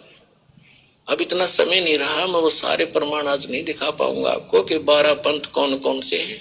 तो 12 पंथ, 12वां पंथ गरीबदास पंथ बताया है, लिखा कवि सागर में। तो परमात्मा ने कहा तू चिंता ना करे धर्मदास, जब 5500 वर्ष कलयुग बीत जाएगा तब या पिछली पीढ़ी आवेगी, और पिछली पीढ़ी तक ये ज्ञान और तत्व ज्ञान और सतनाम सारनाम कति गुप्त रखना है, नहीं तो काल के दूतों का हाथ लग जाएगा, मेरा सारा मिशन खराब हो जाएगा। तो परमात्मा ने देखा कि ये बिल्कुल चिंतित हो गया घना। परमात्मा ने देखा धर्मदास तो घना चिंतित हो गया कि परमात्मा आपका दास तो पार नहीं कर पाएगा किसी को। समर्थ का काम उसी को साजे, और करे तो मूर्ख बाजे। तब उसका दिल डांटने के लिए उसको हकीकत बताई परमात्मा ने, और क्या कहा कि 12वें पंथ हम चल आवें, सब पंथों को मिटाकर एक पंथ चलावें। तब परमेश्वर ने कहा धर्मदास, जब साची बताऊं तेरे ते, कि धर्मदास तेरे ते साची बताऊं। अरे भगवान कभी झूठ बोलेगा क्या। सत्य पुरुष वही है जो सत्य कहे, झूठ आसपास भी नहीं होती। तो क्या कहा परमात्मा ने 650 साल पहले कि धर्मदास तेरे से साची बताऊं, यानी हकीकत क्या है। अब वर्तमान में कलयुग की पिछली पीढ़ी में संत रामपाल जी के रूप में कौन है धरती पर। कबीर भगवान का कोई दास है या खुद कबीर भगवान है, तो साची बात बता रहे हैं। खराब हो जाएगी। तो परमात्मा ने देखा कि ये बिल्कुल चिंतित हो गया घना। तब परमेश्वर ने कहा धर्मदास, जब साची बताऊं तेरे ते, तब धर्मदास ने कहा कि भगवान आज कितना अच्छा समय है, कलयुग स्टार्ट है सन 1398 में और 1512 तक, और आज भी लोग ना मानते, और आप कह रहे हो अगर भयंकर कलयुग पैदा कर देगा, काल ऐसा जुल्म कर देगा, हाहाकार मच जाएगी, इंसान कृतघ्नी हो जाएंगे, तो उस समय कैसे पार होंगे। आज तो आप भी विद्वान हैं और फिर भी ना मान रहे ये लोग। तो परमात्मा ने कहा जब 5500 वर्ष कलयुग बीतेगा और 12वां वंश चल चुका होगा इस काल का, यानी गरीबदास पंथ तक, तो उस 12वें पंथ में मैं आऊंगा स्वयं, और फिर सभी पंथों को खत्म करके एक पंथ बनाऊंगा। क्या कहा परमात्मा ने, सच्ची हकीकत बताई कि 12वें पंथ में मैं आऊंगा खुद चलकर, और सब पंथों को मिटाकर एक पंथ चलाऊंगा। तो तुम्हारे दाढ़ी मूछ वाले कबीर जी तो तुम लोगों के अनुसार संत रामपाल जी को 1997 में आके मिले, और 12वां पंथ खत्म हो गया 1994 में, क्योंकि 12वें पंथ के अंतिम गुरु आदरणीय राम देवानंद जी ने अपने सर्व अधिकार उपदेश देने का, सत्संग करने का 1994 में संत रामपाल जी के हाथ में दे दिया और खुद हो गए रिटायर। तो 12वां पंथ तो 1994 में खत्म हो गया और कबीर जी ने आना था 12वें पंथ में। तो कौन आए फिर 12वें पंथ में? सतगुरु रामपाल जी आए और 13वां पंथ उन्होंने आके चलाना था। 1994 में चलाया 13वां कबीर पंथ। अब ये तत्व ज्ञान है भाई और बहनों। ये सांसारिक पढ़ाई पढ़ते पढ़ते दिन रात वो मैथ के सवाल, वो सूत्र निकालते निकालते आप और हमारे को युग बीत गए, कुछ भी हाथ नहीं लगा। अब इसमें दिमाग लगाना पड़ेगा, इस परमात्मा के आध्यात्मिक ज्ञान में पीएचडी करनी पड़ेगी, इसमें चिंतन मनन मंथन करना पड़ेगा, सूत्र निकालने पड़ेंगे, पॉइंट टू पॉइंट ये कनेक्शन जोड़ने पड़ेंगे, तब जाकर ये काल हमारी आत्मा में ये बात ढंग से बैठने देगा। नहीं तो हवाई गुरु को परमात्मा कहने से भी बात नहीं बनेगी। दिल में जगह चाहिए, दिल में गुरु को परमात्मा मानने के लिए। और वो इस प्रकार से गुरुदेव के सत्संगों के ऊपर चिंतन मनन करने से, साध संगति के माध्यम से होगा। ऐसे बात नहीं बनेगी। तो गुरुदेव ने हकीकत बताई कि मैं खुद आऊंगा, नहीं हो जाएंगे। तो उस समय कैसे पार होंगे? आज तो आप भी विद्वान हैं और फिर भी ना मान रहे ये लोग। तो परमात्मा ने कहा जब 5500 वर्ष कलयुग बीतेगा और बर्मा वंश चल चुका होगा इस काल का, यानी गरीबदास पंथ तक, तो उस बर्म में पंथ में मैं आऊंगा स्वयं और फिर सभी पंथों को खत्म करके एक पंथ बनाऊंगा और सारी सृष्टि मेरा ही नाम लेगी। तेरे 42 वंश क्या सारी सृष्टि न पार करूंगा धर्मदास, 42 की दशनता छोड़ दूं। तब उसका दिल डटा था और काल के सामने परमात्मा ने थोड़ा सा भेद रखा कि मैं अपना अंश भेजूंगा। और काल के सामने परमात्मा ने, जब परमात्मा अपने पुत्र जोगजीत के रूप में थे, थोड़ा सा भेद रखा कि जब कलयुग आएगा चौथा युग तब हम अपना अंश पठाई। क्योंकि काल समझ ही नहीं सकता था। काल तो जोगजीत मान रहा था, परमात्मा को अपना भाई मान रहा था। अब जोगजीत का कौन सा अंश है? अगर उस समय परमात्मा कहते तो वो समझ ही नहीं पाता। इसलिए परमात्मा ने काल के आगे भेद रखा कि मेरा अंश जाएगा। अगर ये कह दें कि मैं खुद आऊंगा तो काल का कलेजा फट जाए। इसका मतलब ये जोगजीत नहीं है, ये तो खुद भगवान है, कबीर परमात्मा है, उसका कलेजा फट जाए। इसलिए परमात्मा ने उसके आगे कहा कि मैं अपना अंश भेजूंगा। और धर्मदास जी के माध्यम से गुरुदेव ने क्लियर कर दिया। कबीर सागर में मालिक की वाणी, अगर एक वाणी भी परमात्मा की झूठी हो गई तो किसी वाणी के ऊपर विश्वास नहीं किया जा सकता। कि 12वें पंथ हम ही चलावें, सब पंथों को मिटाकर एक पंथ चलावें। तो तुम्हारे दाढ़ी मूछ वाले कबीर जी तो 12वां पंथ खत्म होने के बाद में आए। 12वें पंथ का लास्ट जो गुरु था स्वामी राम देवानंद, वो भी शरीर छोड़ के चले गए थे, उसके बाद आए वो तो। क्योंकि दादा गुरुजी ने शरीर छोड़ा 26 जनवरी 1997 को और उसके 2-2.5 महीने बाद में गुरुजी ने अपने आप को छुपाते हुए कहा कि मार्च 1997 में दिन के 10 बजे मुझे कबीर जी मिले। तो तुम्हारे दाढ़ी मूछ वाले कबीर जी तो 12वें पंथ के खत्म होने के बाद, 12वें पंथ के अंतिम गुरु के मरने के बाद में आए। तो उससे पहले उनको पता नहीं था क्या कि मैंने वाणी में क्या बोल रखा है, मेरे को 12वें पंथ में जाना है? भूल गए क्या? भगवान को भी भूल लग जाती है क्या? तो भाई ये संकेत ही काफी हैं। ये जानबूझ के परमात्मा ने 1994 में अपना 13वां कबीर पंथ चलाया। अगर चला दे 1998 में तो तुम लोग किसी प्रकार से भी काबू में नहीं आओ। कि नहीं नहीं जी 97 में देखो कबीर जी आए और 98 में फिर उन्होंने अपना पंथ चलाया। तो जानबूझ के परमात्मा ने ये खेल खेले ताकि हम आत्माओं को दृढ़ विश्वास हो जाए कि सतगुरु रामपाल जी के रूप में स्वयं कबीर भगवान धरती पर प्रकट हैं, इनके अलावा और कोई कबीर नहीं है। तो कितना क्लियर किया गुरुदेव भगवान ने इस अनमोल सत्संग के अंदर। और ये छोटे छोटे सत्संग भाई और बहनों, यही हमारे विश्वास को दृढ़ करेंगे। यही और एक छोटा सा सत्संग इसी से संबंधित कि 13वें पंथ को शुरू करने वाला, 13वें पंथ को चलाने वाला वो मार्गदर्शक कौन होगा? वो स्वयं कबीर परमात्मा होगा, स्वयं कबीर परमात्मा। तो 13वां पंथ ये तो क्लियर है ना, 1994 में सतगुरु रामपाल जी ने शुरू किया सत कबीर पंथ, यथार्थ 13वां कबीर पंथ, सत सुकृत पंथ। और उस 13वें पंथ को चलाने वाला कौन होगा? स्वयं कबीर परमात्मा होगा। क्या कह रहे हैं गुरुदेव भगवान अपने मुख कमल से? और वो जो मार्गदर्शक होगा वो समान दृष्टि से, सबको एक दृष्टि से, एक स्वभाव से, वो जो मार्गदर्शक होगा वो सबको समान दृष्टि से, एक दृष्टि से देखेगा। कौन मार्गदर्शक? भाई मार्गदर्शन कौन कर रहे हैं?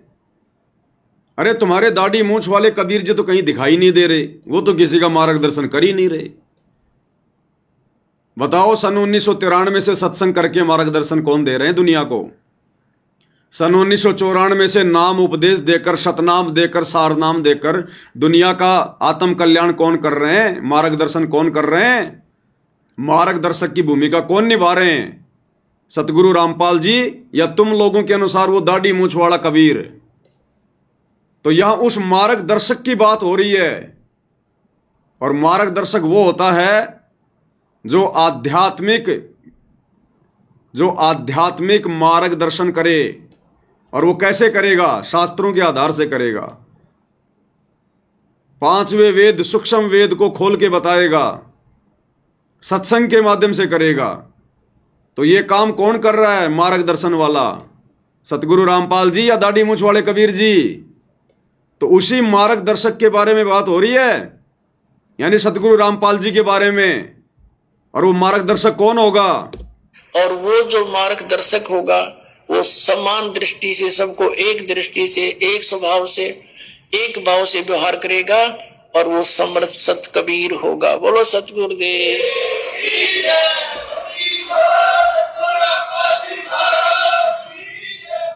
और वो कौन होगा? वो समर्थ सत्य कबीर ही होगा। तो कौन है वर्तमान में कबीर धरती पर? सतगुरु रामपाल जी, स्वयं कबीर परमात्मा।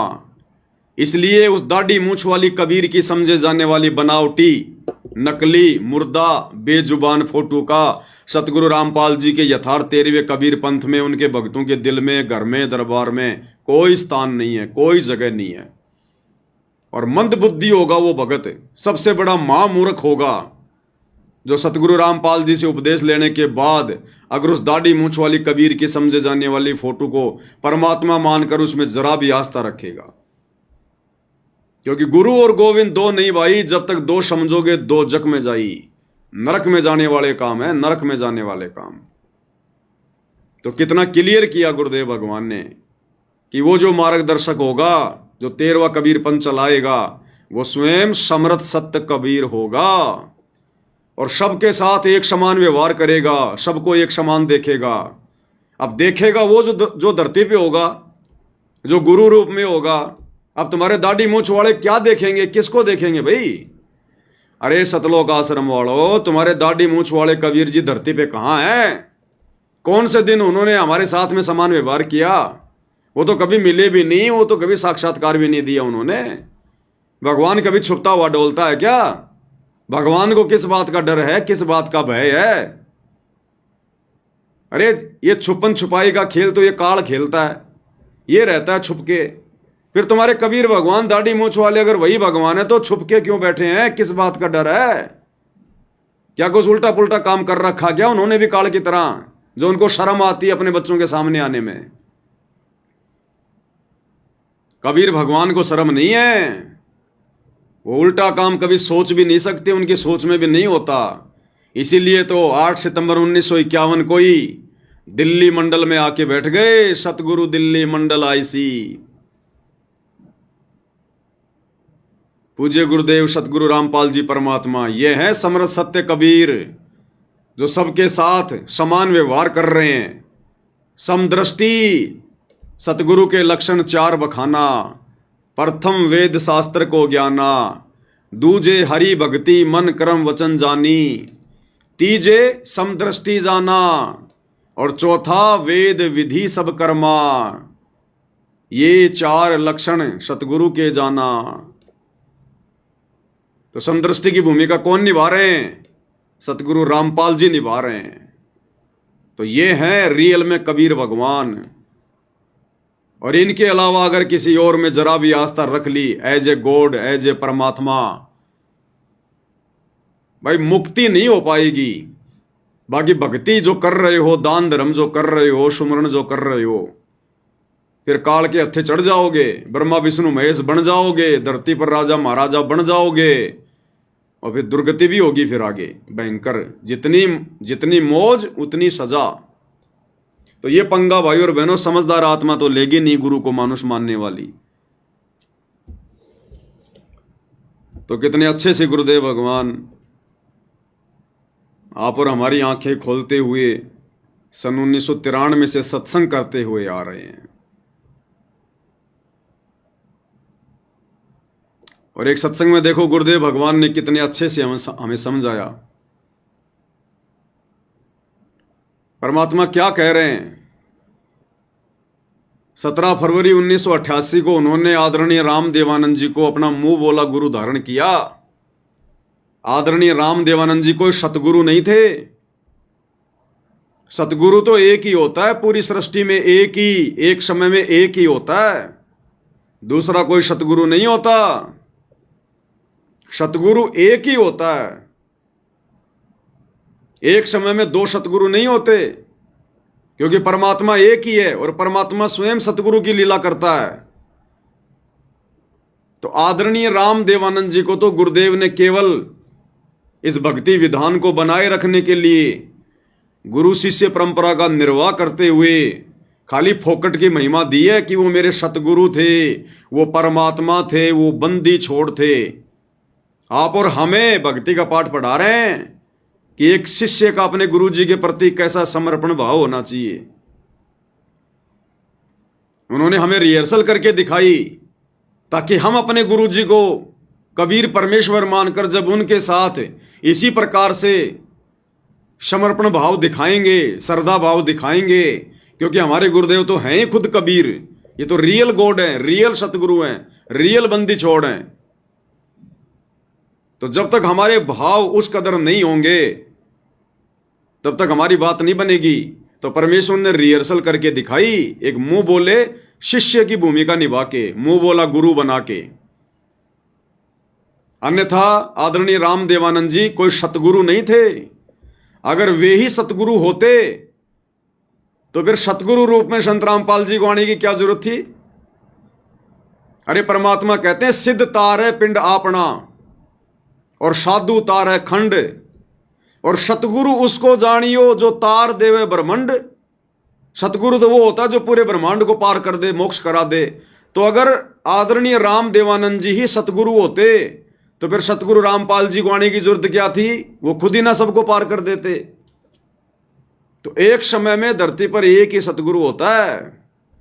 अब बताओ फिर जब खुद सतगुरु रामपाल जी सतगुरु हैं, फिर 1997 में सतलोक से चलकर और कौन सा दाढ़ी मूंछ वाला सतगुरु आएगा।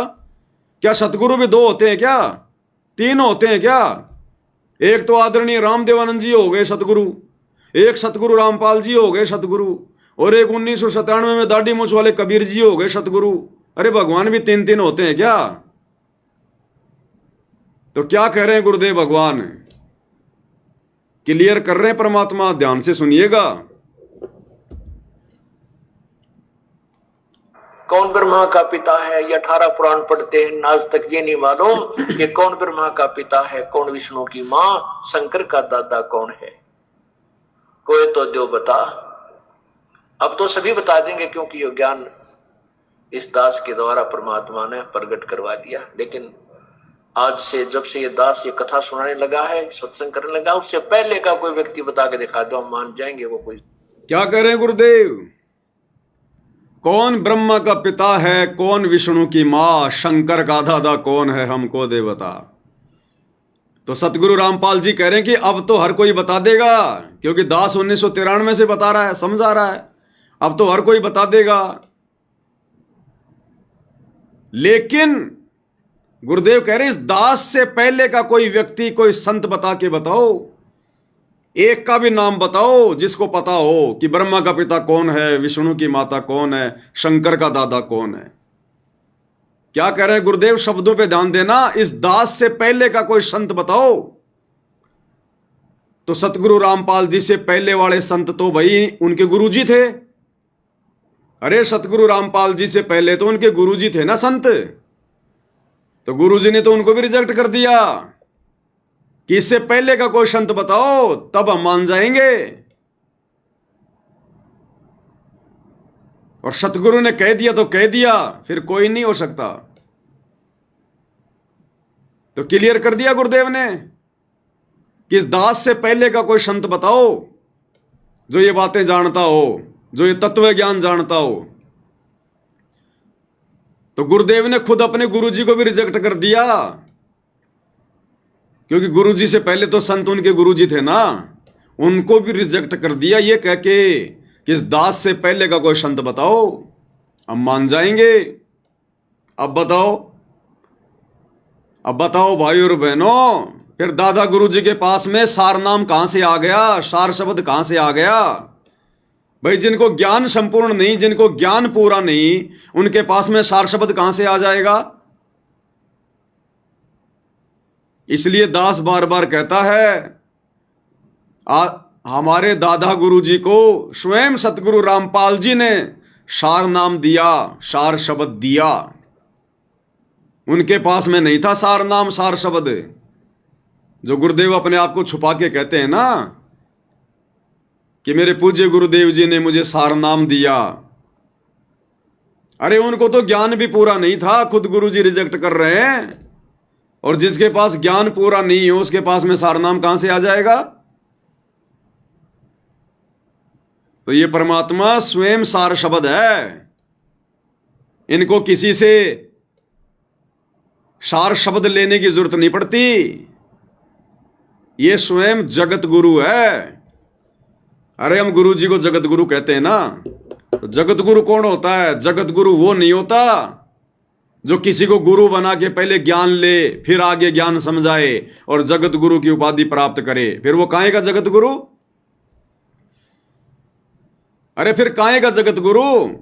फिर जगत गुरु तो वो हो गया जिससे सतगुरु रामपाल जी ने ज्ञान लिया, यानी आदरणीय रामदेवानंद जी हो गए जगत गुरु। जगत गुरु परमेश्वर को कहा जाता है। जाति हमारी जगत गुरु, परमेश्वर है पंथ, और गरीब दास लिखित पड़े मेरा नाम निरंजन कंत। तो जगत गुरु वो होता है जो जगत को ज्ञान देता है, ना कि जगत वालों से ज्ञान लेके फिर आगे ज्ञान देता है। तो नादानों, हम जो अपने गुरुदेव को जगत गुरु कह रहे हैं ना, तो जगत गुरु की भी परिभाषा हमें अच्छे से समझ में आनी चाहिए।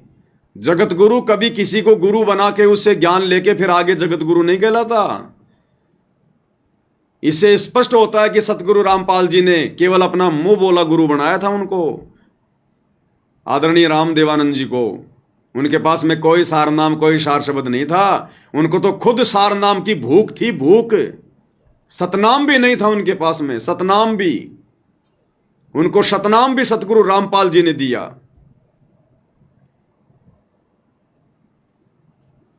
तो क्या कह रहे हैं गुरुदेव भगवान कि इस दास से पहले का कोई संत बता दो जिसको ये ज्ञान हो। तो गुरुजी से पहले तो उनके गुरुजी संत थे, क्या उनको भी ज्ञान नहीं था? नहीं था। केवल परमात्मा ने उनको निमित्त बना रखा था। आदरणीय गरीबदास जी से लेकर आगे धीरे धीरे धीरे धीरे इस पंथ को यहां तक लेकर आना, ये कड़ी से ये कड़ी जोड़ना, गुरु परंपरा को बनाए रखना। अन्यथा दूसरे नकली ये पंथ वाले, ये कबीर पंथी, ये सतगुरु रामपाल जी को बोलने नहीं देते कि कहां है तुम्हारी गुरु परंपरा, कब से चली आ रही है तुम्हारी ये गुरु आई। संत रामपाल जी तो निगुरा है। आप और हमारे मन में सौ सौ शंका पैदा कर देते। इसलिए सतगुरु रामपाल जी ने उस प्यारी आत्मा को, आदरणीय राम देवानंद जी को खाली निमित्त बनाया। 12वें पंथ में गुरु पदवी देकर, संत की पदवी देकर, और अपनी वाणी के अनुसार फिर 12वें पंथ में उनको स्वयं आना था तो स्वयं चलकर आ गए सतगुरु रामपाल जी, और सारे अधिकार छीन लिए फिर उनसे कि प्यारी आत्मा तेरा काम पूरा हुआ, अब आप आराम करो, विश्राम करो, बैठ के भक्ति करो, जो आपको नाम दे दिया सतनाम सारनाम।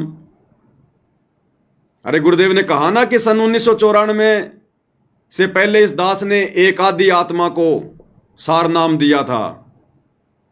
वो भी आपको सुनाएंगे सत्संग अभी। वो एक आदि आत्मा वही थी, आदरणीय राम देवानंद जी। तुम्हारे दाढ़ी मूछ वाले कबीर जी के 1997 में सतगुरु रामपाल जी से मिलने से पहले तो सतगुरु रामपाल जी ने सार नाम भी दे दिया था दादा गुरु जी को।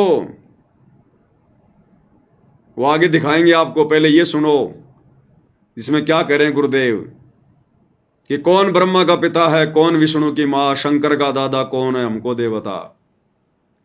अब गुरुदेव कह रहे अब तो हर कोई बता देगा इस दास से सुनकर।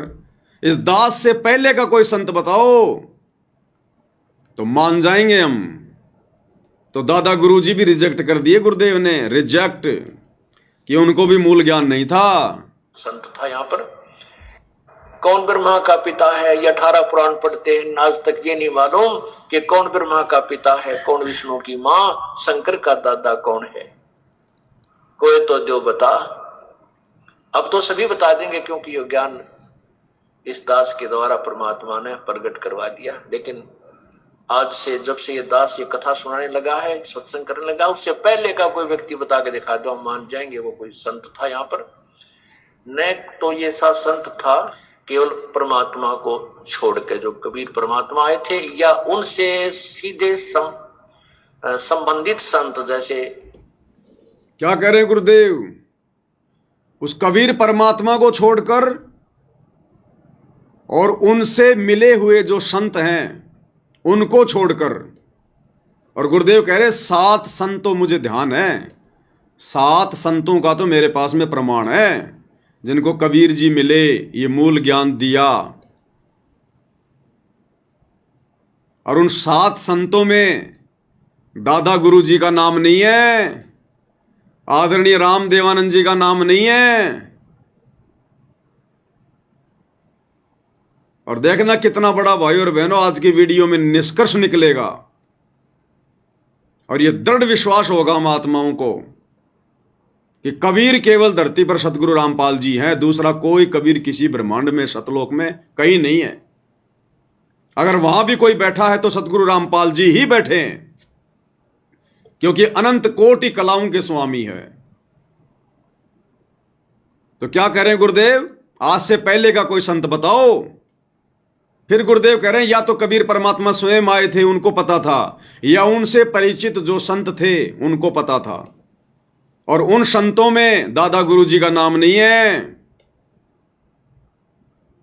देखिएगा, सुनिए।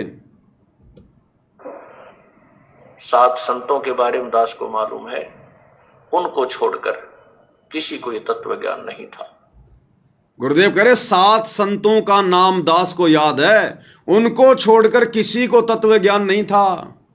और दादा गुरु जी का नाम लिया ही नहीं गुरु जी ने उन 7 संतों में। तो क्या दादा गुरु जी को तत्व ज्ञान नहीं था? भाई नहीं था, पूर्ण तत्व ज्ञान नहीं था। पूर्ण तत्व ज्ञान तो स्वयं परमात्मा को ही होता है। अब सोचिए, जिनको पूर्ण तत्व ज्ञान नहीं था दादा गुरु जी को, तो उनके पास में सतनाम कहां से आ जाएगा, सारनाम कहां से आ जाएगा।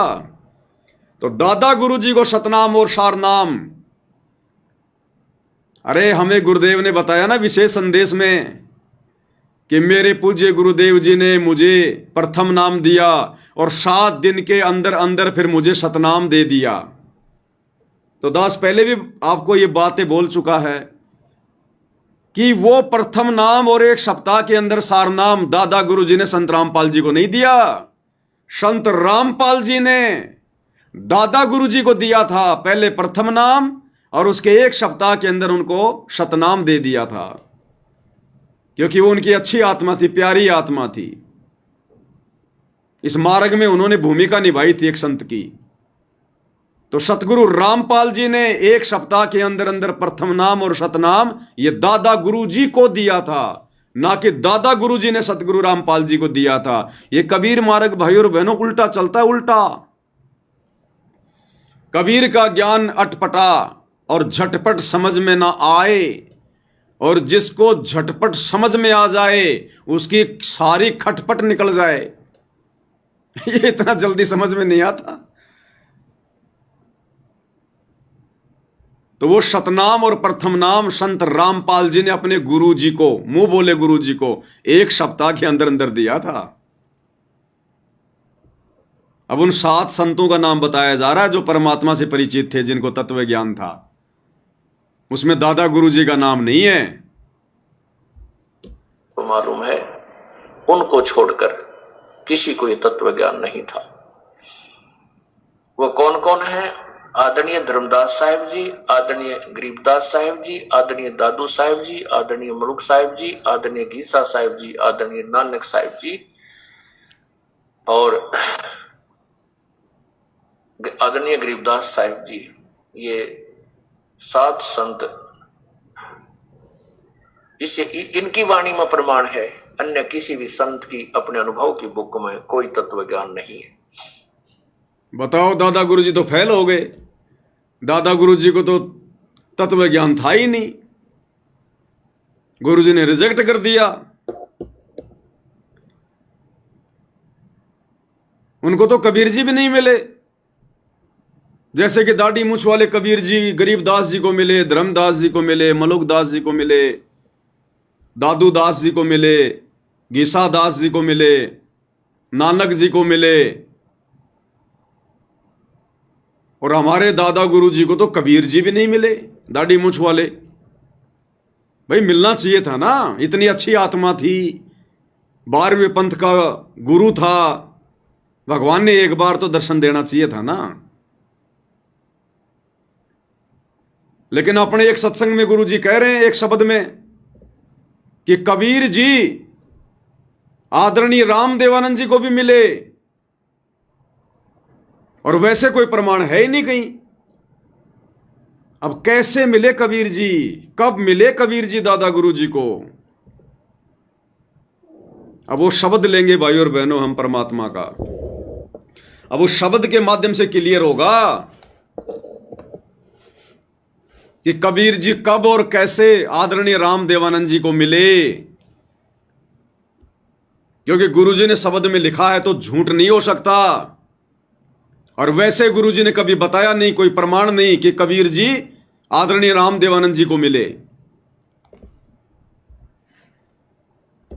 तो एक शब्द के माध्यम से देखना भाई और बहनों कितना क्लियर होगा आज गुरुदेव भगवान के आशीर्वाद से। और शतलोक और कौन सा शब्द है?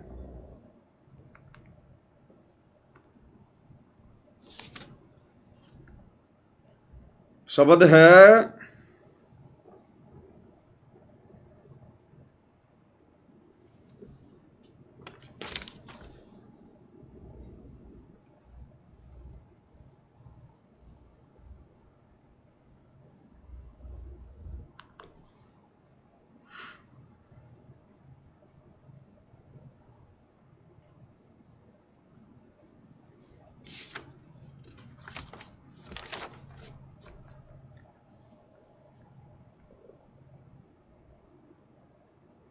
तुम कर दो पल में पार हो जा रजा थारी। तुम कर दो पल में पार, शब्द नंबर 12 और पेज नंबर 37 सतगुरु महिमा शब्द संग्रह, शब्द नंबर 12, पेज नंबर 37। देखना भाई और बहनों, कितना गजब का प्रमाण है इस शब्द में, लास्ट में कितना गजब का प्रमाण। इस शब्द को हमने शुरू से समझना पड़ेगा, एक एक चौपाई को समझना पड़ेगा, फिर देखना कितना जबरदस्त गुरुदेव भगवान के आशीर्वाद से इसका सार निकलेगा। और हमें दृढ़ विश्वास होगा कि सतगुरु रामपाल जी कौन हैं, गुरुदेव भगवान कौन हैं। दृढ़ विश्वास होगा, दृढ़ विश्वास। बंदी छोड़ सतगुरु रामपाल जी परमेश्वर जी की जय हो।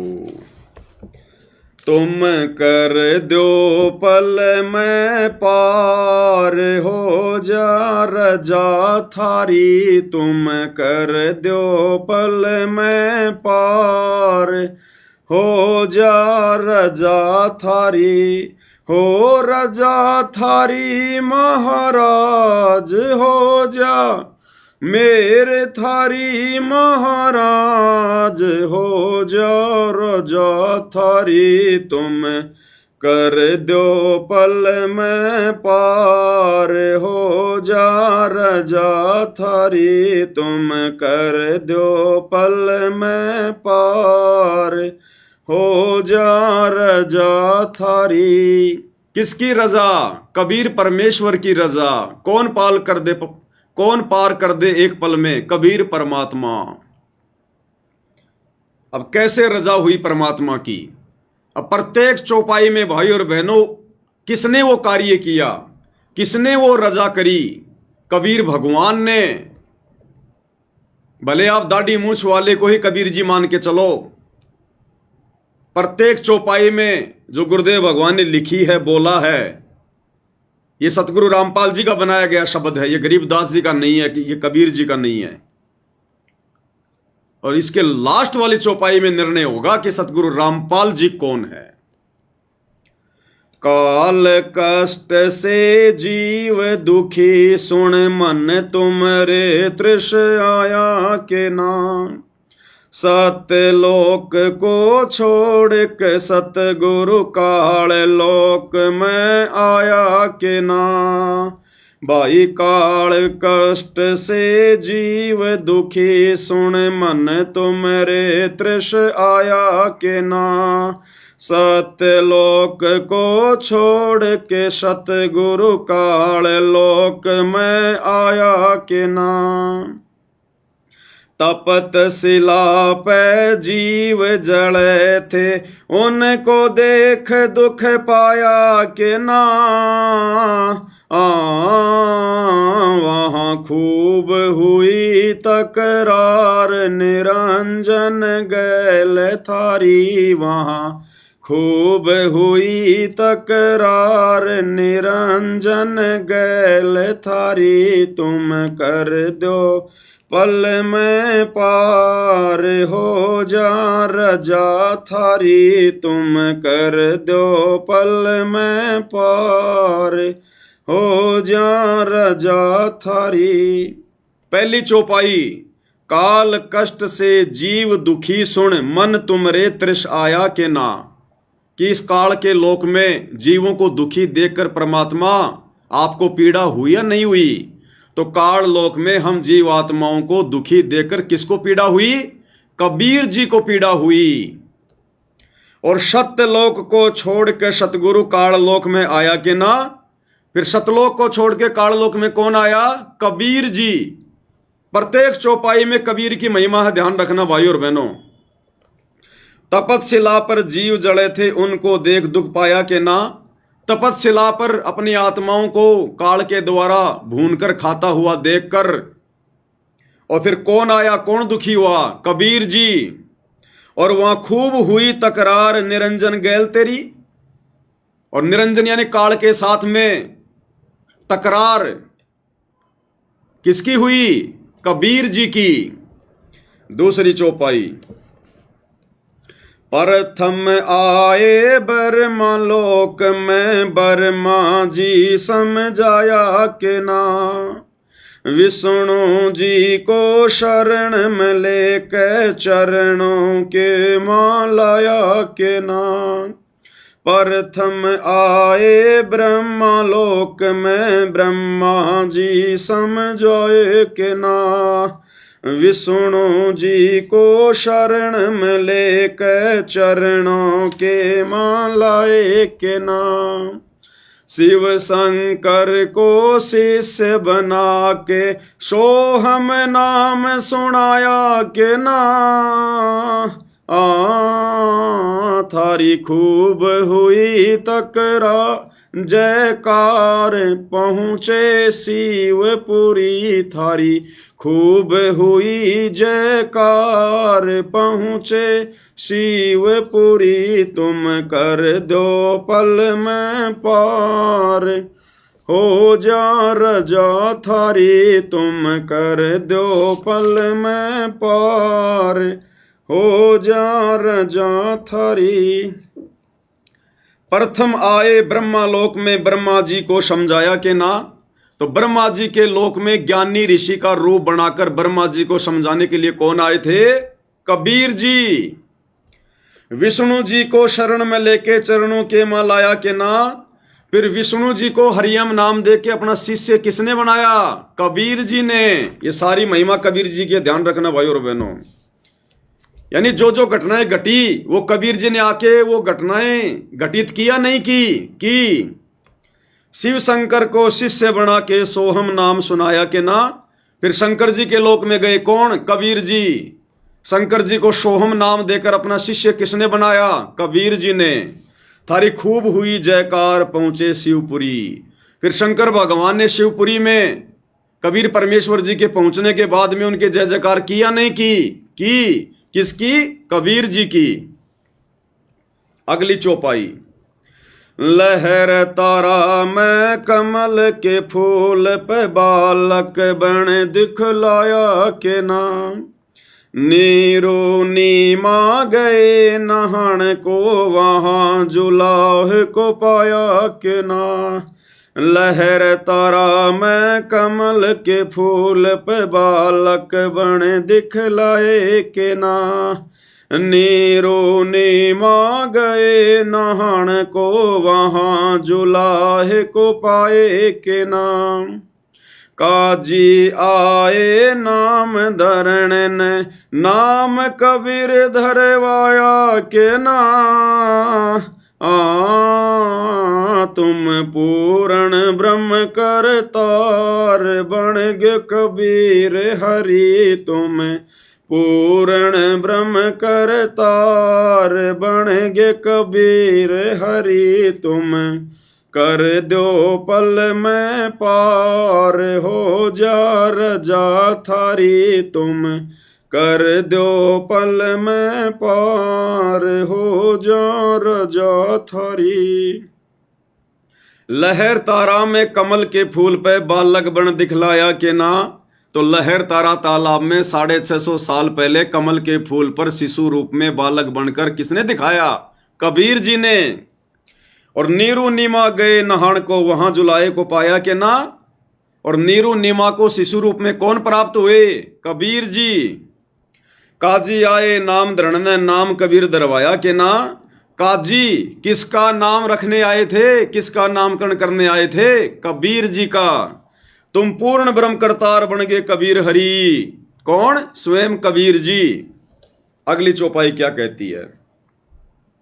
मथुरापुरी में धर्मदास को आके आप चिताए के नाम। कर्म कांड में उलझा प्राणी सतमार्ग दिखलाए के ना। भाई मथुरापुरी में धर्मदास को आके आप चिताए के ना। कर्म कांड में उलझा प्राणी सतमार्ग दिखलाए के नाम।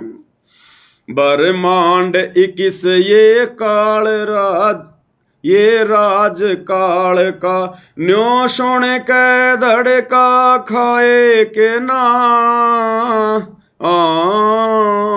तुमने दे दिया शब्द सार, गीता दूर दरी तुमने दे दिया शब्द सार, गीता दूर दरी तुम कर दो पल में पार, हो जा रजा थारी तुम कर दो पल में पार, हो जा रजा थारी। मथुरापुरी में धर्मदास को आके आप चिताए कि ना, तो मथुरापुरी में जिंदा बाबा का रूप बनाकर धर्मदास जी को किसने चेताया? कबीर जी ने। कर्म कांड में उलझा प्राणी सतमार्ग दिखलाए कि ना, उस कर्म कांड में उलझे हुए धर्मदास जी को सतमार्ग सत ज्ञान देकर किसने बताया, किसने सुलझाया? कबीर जी ने। ध्यान रखना, सारी महिमा कबीर जी की है। और ब्रह्मांड 21 ये काल राज का न्यू सुनकर धड़का खाया कि ना, जब धर्मदास को इस बात का पता चला कि ये तो 21 ब्रह्मांड काल का राज है, तो ये बात सुनकर धर्मदास का दिल धक से हुआ कि नहीं हुआ? किसकी बातें सुनकर? कबीर जी की। और तुमने दे दिया शब्द सार, गीता दूर धरी, और बिना गीता को हाथ लगाए धर्मदास जी को गीता जी का सार किसने बताया? कबीर जी ने। अगली वाणी, रामानंद योग में उलझे शिष होकर सुलझाया कि ना, सुपच सुदर्शन को शरण में लेकर अपने वचन निभाए कि ना, रामानंद योग में उलझे शिष होकर सुलझाया कि ना, सुपच सुदर्शन को शरण में लेकर अपने वचन निभाए कि ना, सुपच के मात पिता नीरू नीमा वो बेटा बन मुक्ताया के ना, जीवा दत्ता की सूखी डार कर दी हरी भरी, जीवा दत्ता की सूखी डार कर दी हरी भरी, तुम कर दो पल में पार, हो जा तुम कर दो पल में पार, हो जा रजा थारी। क्या कह रहे परमात्मा? रामानंद योग में उलझे शिष होकर सुलझाया के ना। मात्र 5 वर्ष की लीला में आयु में पंडित रामानंद जी को और उनका शिष्य बनकर, मुंह बोला शिष्य बनकर, और पंडित रामानंद जी को किसने समझाया? कबीर जी ने। सुपच सुदर्शन को शरण में लेकर अपने वचन निभाए के ना, सुपच सुदर्शन को शरण में लेकर अपने वचन निभाए के ना। किसने? कबीर जी ने। सुपच सुदर्शन के माता पिता को अपने शरण में लेके और सुपच के साथ द्वापर में किया गया वचन किसने निभाया? कबीर जी ने। सुपच के माता पिता नीरू नीमा वो बेटा बन मुक्ताया के ना।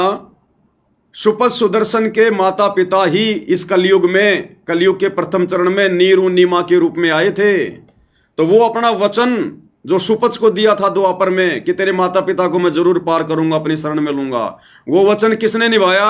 कबीर जी ने।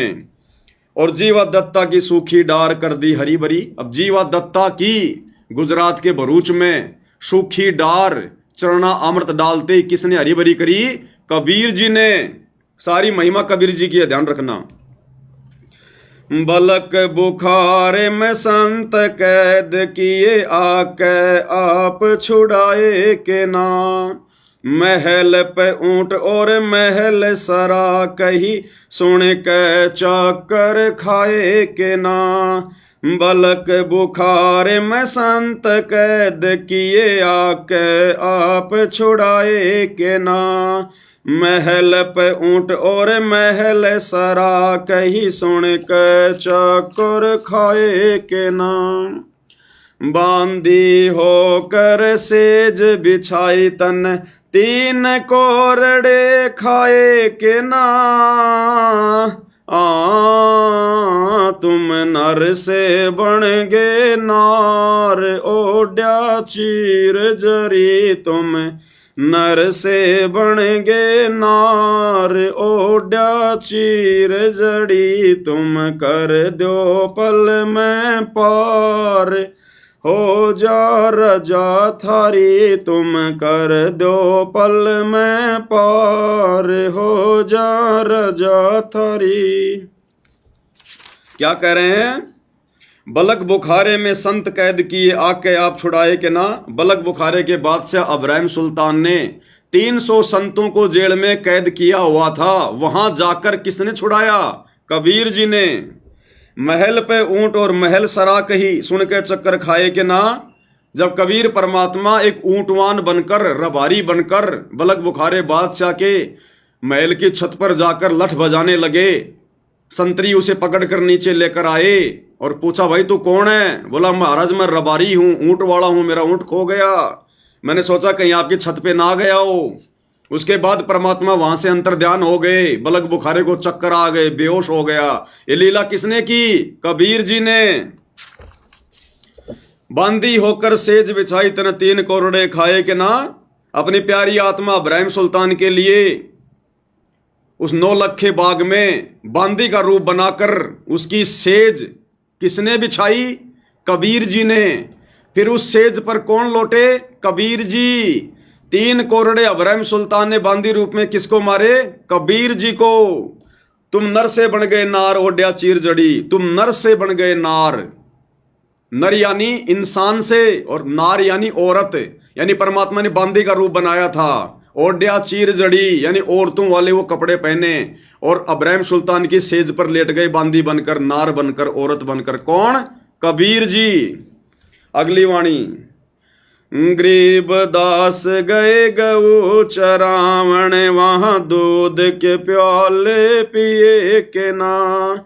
छोड़ाणी मैं ग्रंथ की रचना, करवा के न्यारे भेद दिए के ना।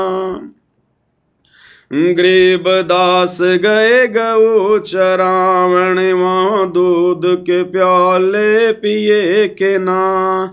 छोड़ाणी मैं ग्रंथ की रचना, करवा न्यारे भेद दिए के ना। श्री राम देवानंद संत तुम्हारे। ये है वो वाणी भाई और बहनों, ध्यान दे लेना अगर अपने गुरु जी को कबीर जी के रूप में जानना है, पहचानना है तो।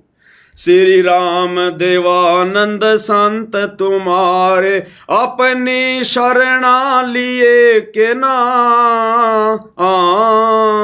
दिया राम पाल उद्धार, दे के शब्द जड़ी दिया।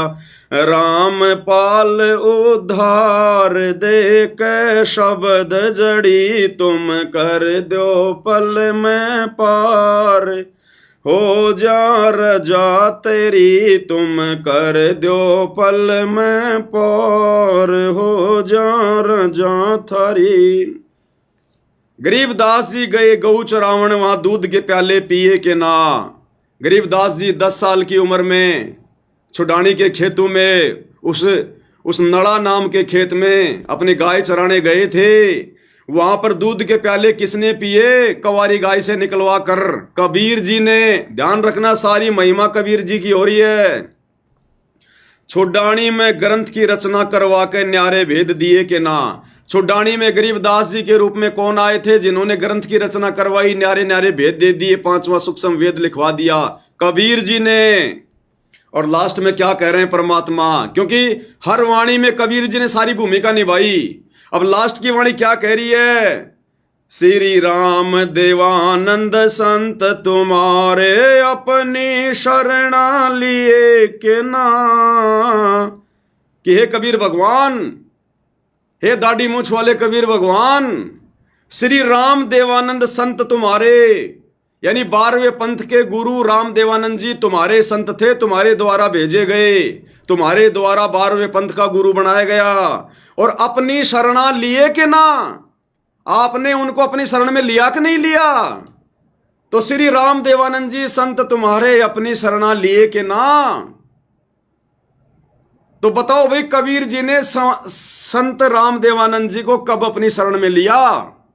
जबकि वाणी कह रही है कि अपनी शरणा लिए के ना। संत राम देवानंद जी संत तुम्हारे। तो आदरणीय राम देवानंद जी को तो दाढ़ी मूछ वाले कबीर जी या जिंदा महात्मा रूप वाले कबीर जी कभी मिले ही नहीं जिंदगी में, ना कभी गुरुजी ने जिक्र किया। और वाणी कह रही है, गुरुजी अपने हाथों से लिख रहे हैं कि श्री राम देवानंद संत तुम्हारे अपनी शरणा लिए के ना, कि भगवान आपने भी तो उनको अपनी शरण में लिया था। आदरणीय राम देवानंद जी को कब लिया भाई, कब मिले कबीर जी? वो दाढ़ी मूछ वाले तो कभी मिले ही नहीं उनको कबीर जी आकर। तो 17 फरवरी 1988 को रियल कबीर सतगुरु रामपाल जी ने अपनी वाणी के अनुसार कि 12वें पंथ में हम ही चलावें, सम पंथों को मिलाकर एक पंथ चलावें, 12वें पंथ में प्रवेश किया और 12वें पंथ के अंतिम गुरु श्री राम देवानंद जी को अपना मुंह बोला गुरु बनाकर अपनी शरण में लिया, जैसे 650 साल पहले पंडित रामानंद जी को अपनी शरण में लिया। और प्रथम नाम और शतनाम एक सप्ताह के अंदर अंदर दिया, अन्यथा ये तो शब्द फैल हो जाएगा, ये तो वाणी फैल हो जाएगी। क्योंकि ऊपर की हर चौपाई में तो हम सबको पता है, गुरुजी ने बार बार जिक्र किया है, हमारे को ये कथाएं सुनाई है कि हाँ वो कबीर जी आकर मिले, कबीर जी ने सारे काम किए। अब लास्ट की चौपाई में बताओ फिर कबीर जी कब आए, दाढ़ी मूछ वाले, कि श्री राम देवानंद संत तुम्हारे अपनी शरणा लिए के ना। बताओ कब लिया शरण में दाढ़ी मूछ वाले ने श्री राम देवानंद जी को? वो तो मिले भी नहीं, अब शरण में लिया है ये भी झूठ नहीं हो सकता। तो 17 फरवरी 1988 को रियल कबीर सतगुरु रामपाल जी ने 12वें पंथ में प्रवेश करके आदरणीय राम देवानंद जी को अपना मुंह बोला गुरु बनाकर लीला करते हुए उनको अपनी शरण में लिया। उनको प्रथम नाम और शतनाम दोनों एक सप्ताह के अंदर अंदर दिए। और फिर क्या किया? दिया राम पाल उद्धार देख शब्द जड़ी, दिया राम पाल उद्धार देख शब्द जड़ी। सतगुरु रामपाल जी ने उनका उद्धार किया देखकर शब्द जड़ी। वो सार नाम दिया फिर सतगुरु रामपाल जी ने, दिया रामपाल उद्धार, यानी रामपाल जी ने उद्धार कर दिया किनका? अपने मुंह बोले गुरु का, देखकर शब्द जड़ी। भाई और बहनों, कबीर मालिक का मार्ग उल्टा चलता है, उल्टा। जैसा हम इनको पढ़ेंगे वैसा नहीं होता। तो बताओ भाई और बहनों, धरती पर कबीर कौन? सतगुरु Rampal ji is Kabir, real God. है इनके अलावा कोई और कबीर? इसलिए हम सत्सेवक भाई बहन अपने गुरु के अलावा किसी और को कबीर ना मानते, ना किसी और में कबीर देखते। और यदि हमने इस कलयुग की पिछली पीढ़ी में यह तत्व ज्ञान लेने के बाद अपने गुरु के अलावा किसी और में कबीर जी का अगर छटांग भी देख लिया, तिल भर भी दर्शन कर लिया, हमारी बनी बनाई भक्ति का सत्यानाश। परमात्मा फिर बहुत नाराज होगा हमसे, बहुत नाराज होगा। तुम कर दो पल में पार हो जा रजा थारी। और उस विशेष संदेश में तो गुरुदेव ने भाई और बहनों कितना क्लियर कर दिया, मूर्ख से मूर्ख व्यक्ति भी समझ जाएगा, मूर्ख से मूर्ख व्यक्ति भी, कि सतगुरु रामपाल जी कौन है, वर्तमान में क्या लीला खेल रहे हैं, वर्तमान में क्या कर रहे हैं। उसमें कहा ना गुरुदेव भगवान ने, बिल्कुल क्लियर कर दिया उसमें परमात्मा ने।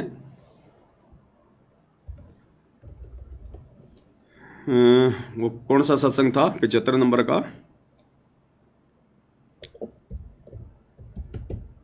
प्रकट है, गुरुदेव ने क्लियर किया उसमें विशेष संदेश में।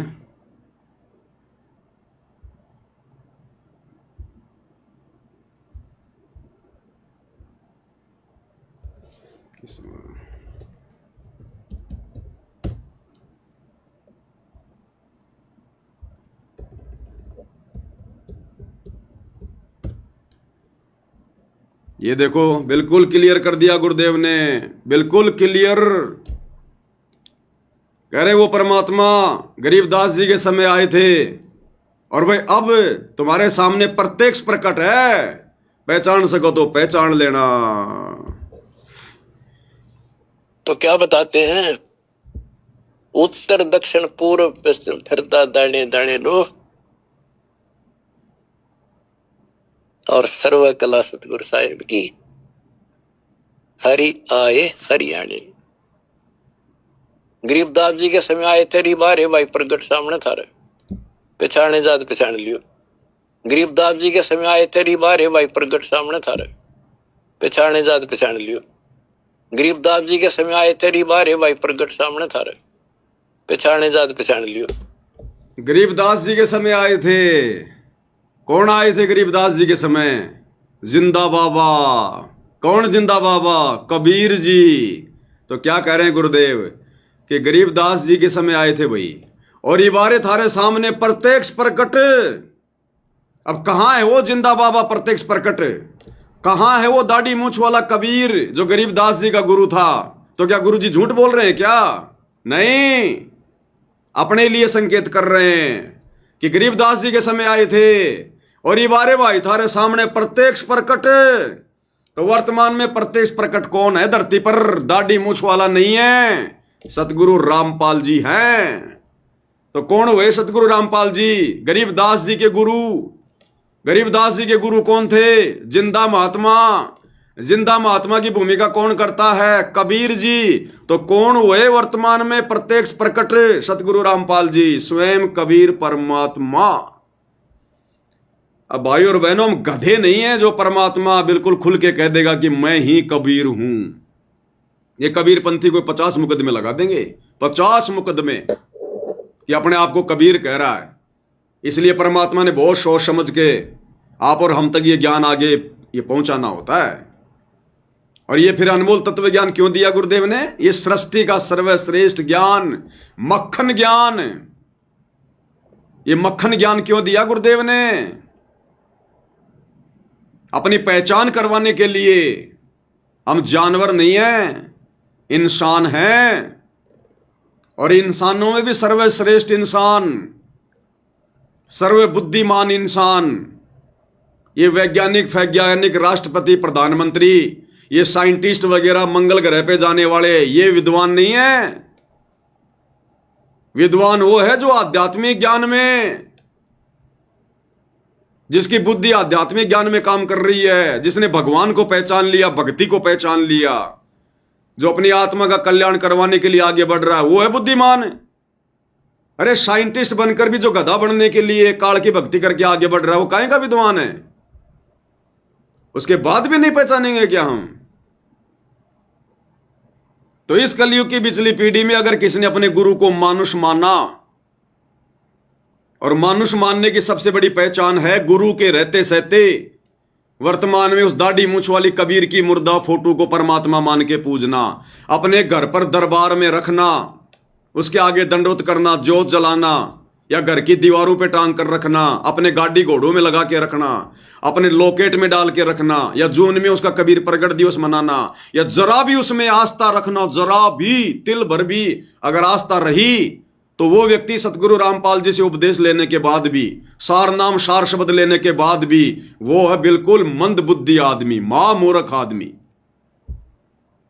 फिर उसको 2 कोटि का ज्ञान नहीं है। उसको बिल्कुल क्लियर कर दिया गुरुदेव ने, स्पष्ट कह रहे हैं, और फिर भी समझ में नहीं आ रही।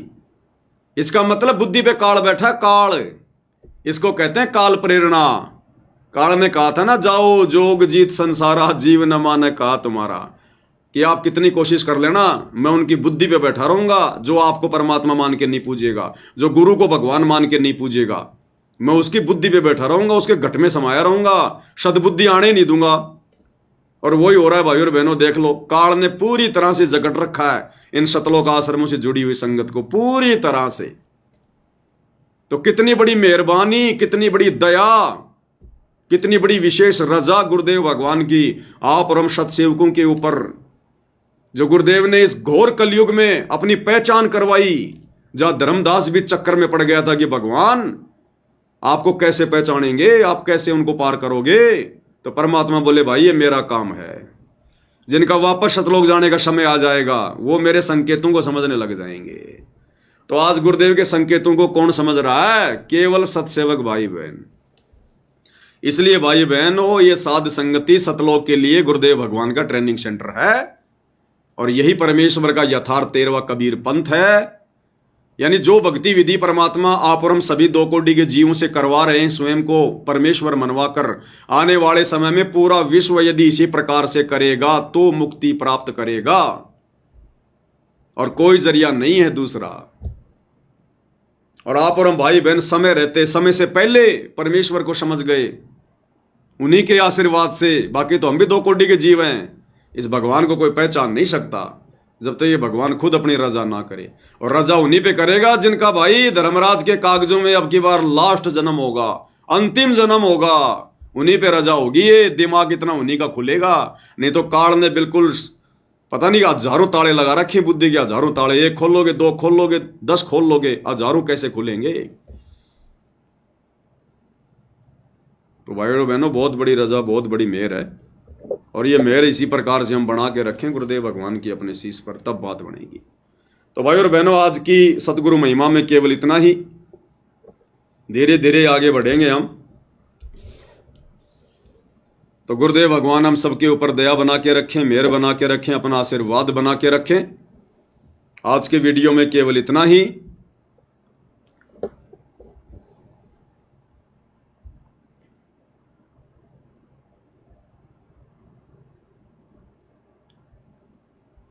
अरे भाई कहाँ चला गया सत साहिब?